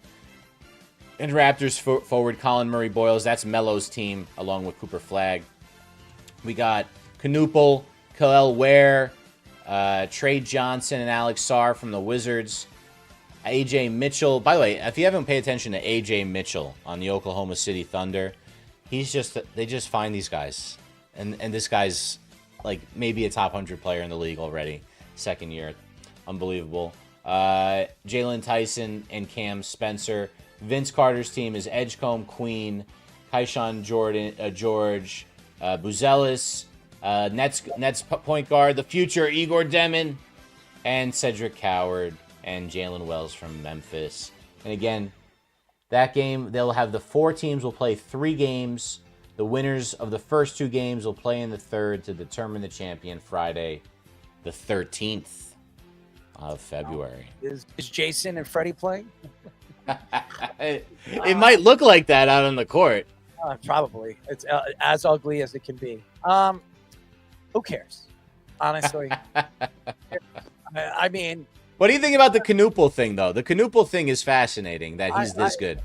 I think Canoopel... I knew all about Canoopel. Now, I don't think he's anywhere close to the talent Cooper Flagg is, but Canoopel can shoot the ball. He's definitely the best shooter in this class. It's not even an argument. And he's proven that over there with the Charlotte Hornets. And Ball's playing pretty good. I mean, the Hornets have a good future. If they could build their team around this youth and this talent, give them another year or 2, they're going to be able to compete with all the top teams in the East. So I'm interested to see where the Hornets are going to be. But I'm not surprised. I think the two best players is Canoopel and Flag. So not surprised. Yeah, it's a lot of these teams, like you were mentioning the Wizards, like they've started to rise now, but it's not really a great team overall. The Hornets, Canoopel definitely has a case for the Rookie of the Year this year for sure.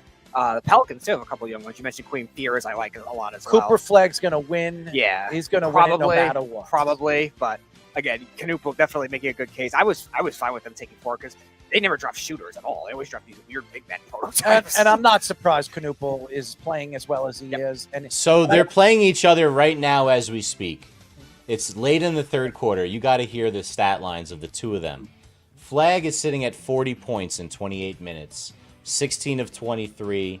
He's hit 2 threes, has 7 boards, 2 assists. Canoopel has 28 points on 9 of 13, shooting 8 3-pointers, 8 of 11 from 3, 4 rebounds, 3 assists. The two of them have a whole quarter left to play with those numbers, and it's a 3-point game. It's gonna be a box score you want to check out.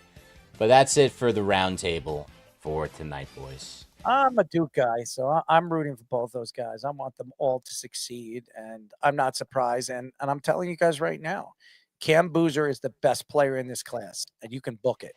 You can book it. He's better than Cooper Flag. He is a better talent than Cooper Flag, and that's crazy to say that. So I'm telling you, whoever passes up on him, he's going to be the best one in this class. I'm just telling you.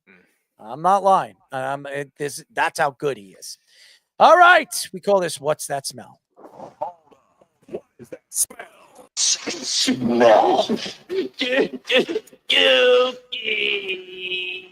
Wow. You don't see that every day. Pass liquor. All right, ladies and gentlemen, I got a little. Hold on. I love Sam. That's the good one right there. Or a little of. Hold on. Suck my Indo. I like the suck my Indo one too. Or. Thumb up my ass. Well, that's what Nathan's doing right now as we speak in his sofa or on his sofa. Or maybe in his sofa. Well, it's looking at Lisa Ann. That's right. Scoops sits on the shitter. There he goes. And he's probably dreaming about scoops right now. Anyway. But when Nathan sits on the shitter, he also looks at Lisa Ann. Yes, he does. Poops gets no cooch. Well, does Nathan? I don't know. Double fisted. Well, somebody's going to double fist him, if you know what I mean. We love him. Or we got this one. Hold on. A lot of hot ladies. I like that one. I do. A lot of hot ladies. Or I'll talk to Brittany. Breaking news. I need Brittany also. All right, ladies and gentlemen, What That Smell is our final segment of that. There he is. Nathan's Care Bear. He is a Care Bear. Whatever that thing is. Anyways, so what we do in this segment is pretty simple. We're going around in a circle. We're going to go around in a circle. You see, I'm a little ditzy now. And what we're going to do is we're going to tell you a story, and we're going to tell you what it smells like. So tonight, we're going to go speedy. We're going to go poops. We're going to go fish. We're going to go meat. No Jabba tonight. We love you, Jabba. We'll see you on Monday. I'll see you this weekend. Here we go.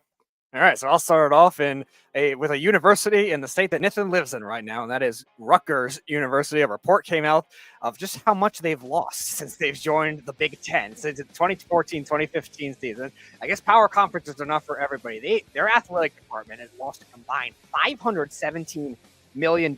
This includes Gaining's $58.9 million media deal when the Big Ten obviously expanded back to 2024, and they've got $200 million with the increase with the Big Ten revenue. And amidst all that, they still are at a net loss of $517 million. And they obviously have some good coaches within their program now with Greg Schiano with their football team, but he got a big contract, and Steve Keikel with the basketball team. But still, it hasn't gotten them many places. Their athletic programs have not really amounted to much in the Big Ten. Not the same football powerhouses of the past when they were one of the good group of 5 schools in the past when they had Ray Rice and those teams. So what does that smell like? I'm going to keep, because it's New Jersey, we got to keep it Nathan themed. It smells like 517 Scarlet Knights, the bloodshed of them when they've just been defeated by Nathan's leash. Well, all right. Speedy always with his very, very interesting smells. I'm going to be going over to some NFL, and I'm going to be talking and poking fun a little bit, specifically at wide receiver Tyler Lockett. Not too much fun, only because I actually do really enjoy this guy. I've always thought this guy was a pretty good wide receiver.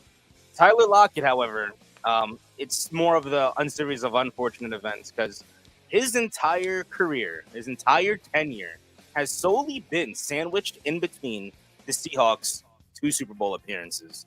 He got onto the team the year right after they lost to the Patriots, and just this year he exited to the Titans right before the Seahawks go right back to the Super Bowl 10 years after, basically. Even on top of that, he didn't have that great of a year. He actually was with the Titans, only started 1 game, played 7 games, got traded midseason, and only caught 1 touchdown pass the entire year on the Raiders. I mean, that's not entirely surprising. The Raiders are absolute garbage.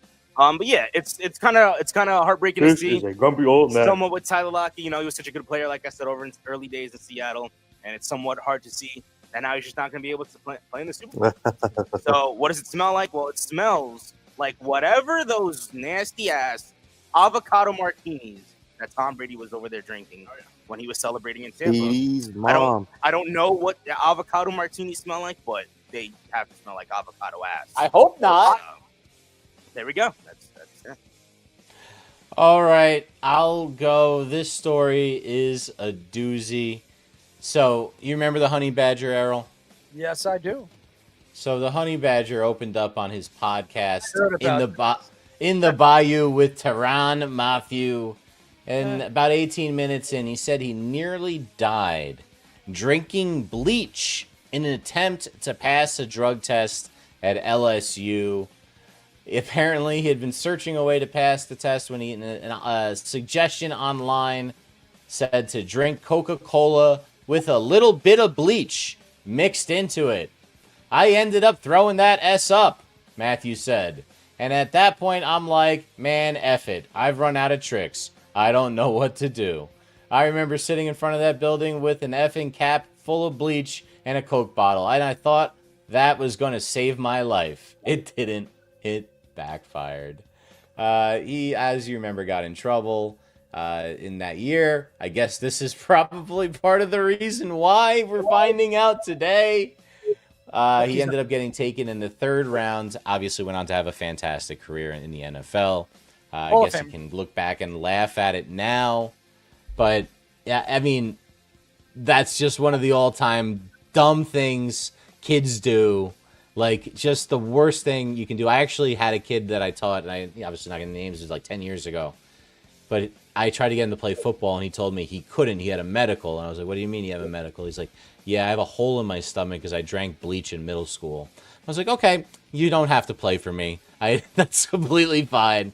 Obviously, what does this smell like? Well, it smells like that chlorine-y smell of bleach, of course. I'm sure it's not about something else in your pants. I mean, that's what else like that too. Well, I mean, can you imagine? Like, I guess he had a lot at stake back in those days, and there was no NIL money back then. You know? We should ask him. I don't know. Maybe we'll get him on the show.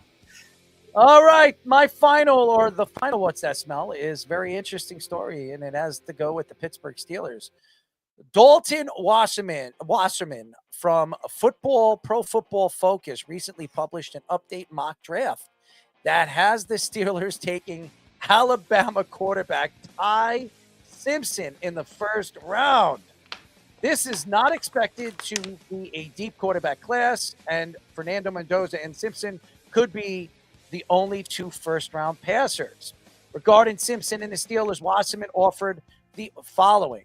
Pittsburgh recently hired Mike McCarthy. Will that inevitable mean that fuel speculations that Aaron Rodgers will return?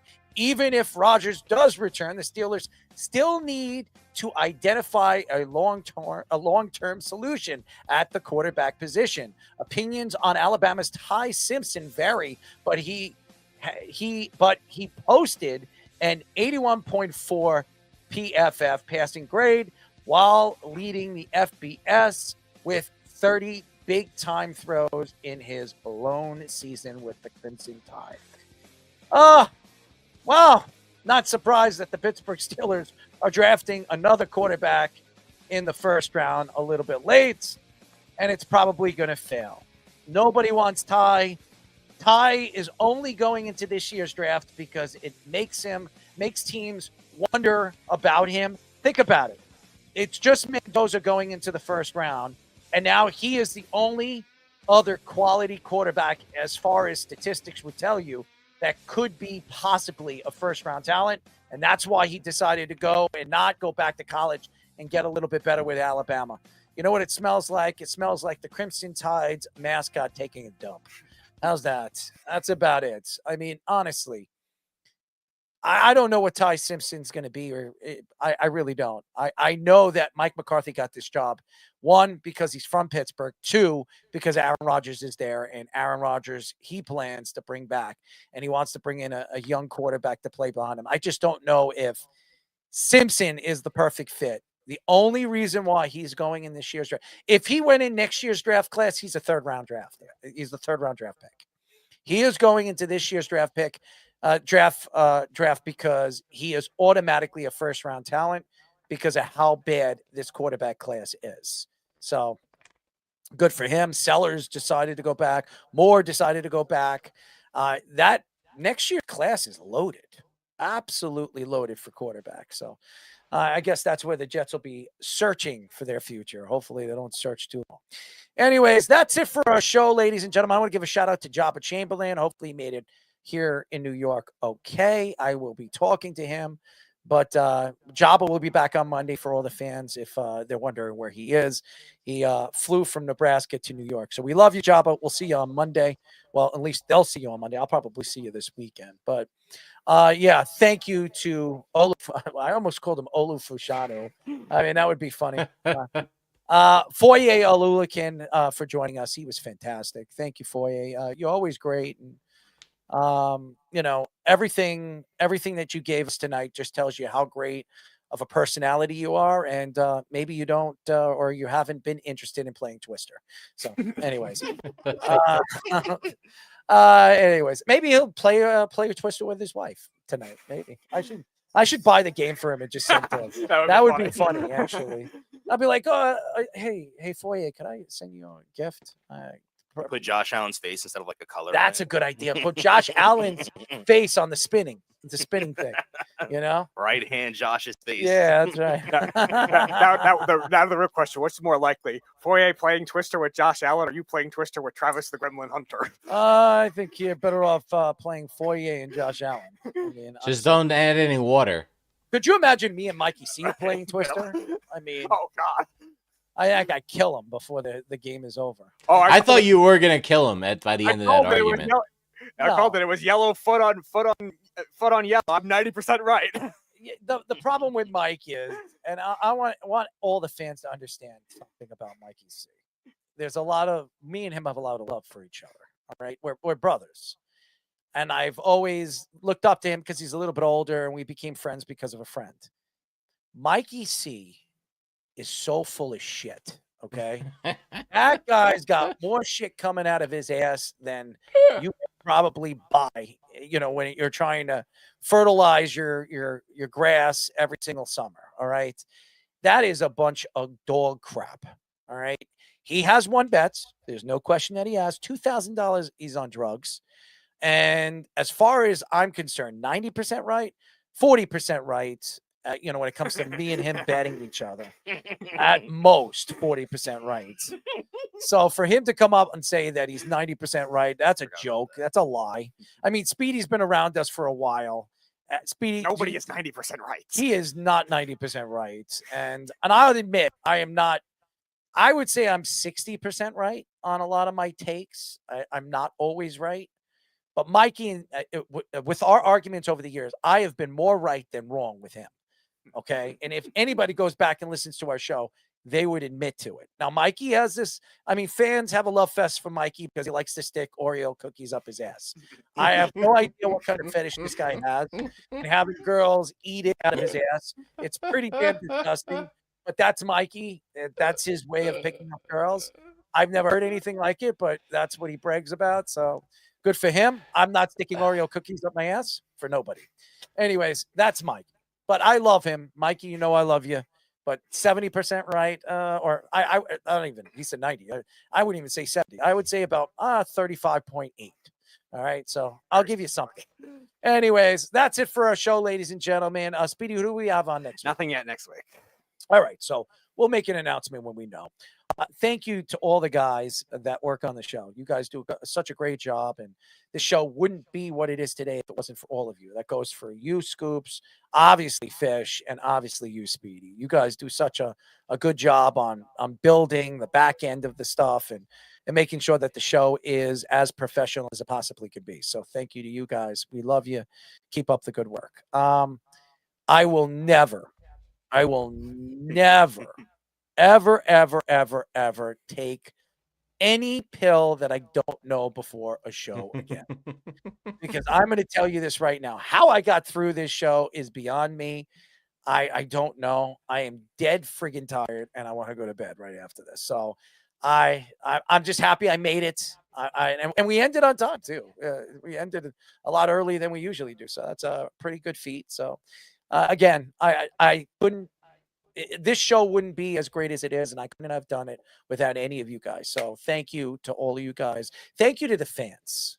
Thank you to everybody that tunes in and listens to our show. Jamie Lee, I know he's listening to it right now, and all the fans, Snug, all of them, all the old fans that have followed us since the beginning. I love you guys. I know my differences, and I have my take towards all of you guys sometimes on and off the air. But and Jeff, thank you for calling, and Mikey C, thank you for calling, for giving me all your crap. But it's what makes this show special, and I love all of you guys, and I don't want anybody to think that I always think I'm right. I don't think I'm always right, and I do eat crow. I don't sit there and Mikey saying that it's finally that you're eating crow. Really? Because I've admitted many times. You have never admitted when you've wrong. You find excuses onto dialing it up, and honestly, he should be a part of dialing up because he dials. He'd be great. He'd be great at that. He'd be dialing. He's already up. He just stays up. Yeah, Fish, you wouldn't even need to get 5 stories. You just need to let those two just roll with the whole. Give me an axe and I'll chop him down. All right. I mean, the guy's out of his mind. All right. Absolutely out of control. But anyways. Thank you to all the guys, and thank you to all the obviously Spotify and Apple video and audio fans for downloading us as you always do. We really appreciate you guys. All the X, all the TikToks, the Instagrams, Job in the Mouth, YouTube channel, Job in the Mouth. We're having a new YouTube channel going up soon, so you guys will be in tune for that. For all the New York fans out there that want to see our New York takes, it'll be posted up on that stand. So it's been a crazy, crazy, crazy day, man. All stress today. And like I said, I made the wrong decision. That's all I gotta say. Really, really wrong decision. I'm telling you, when you guys were doing a Sports Minute, I just put my head back. I seriously probably would have fell asleep. Errol's saying one of these. He's leaning back. I was leaning back. I was closing my eyes. I was trying. And Foye, it's so funny because Foye, when he was smirking and stuff like that, I know he was watching me close my eyes. So he didn't want to say that, but it's tiring, man. I've never felt like this before. So it feels like I'm like on a muscle relaxer and I can't even like, I'm surprised my tongue's not hanging out of my mouth right now. Anyways, that's it. We will see you on Monday. Until then, have a good weekend. Enjoy. There's no football on this weekend because we have Super Bowl 60 next weekend, and Nithin's flying over there. So enjoy the ride and enjoy the show. What do you mean? We got the Pro Bowl this week, don't we? Yeah, wonderful Pro Bowl. Flag football. Errol wants to watch Shedeur Sanders crash and burn. Please, I forgot he was already on there. I mean, Speedy, if you were playing in the Pro Bowl, you wouldn't crash and burn. I mean, come on, these guys don't care. Don't give me that much It's credit. flag football. It was flag football before it was flag football. Yeah, the only flag I'm going to be wearing is the one that's going to be up my ass watching it. Anyways, that's it, ladies and gentlemen. Gotta go. Good night. It's no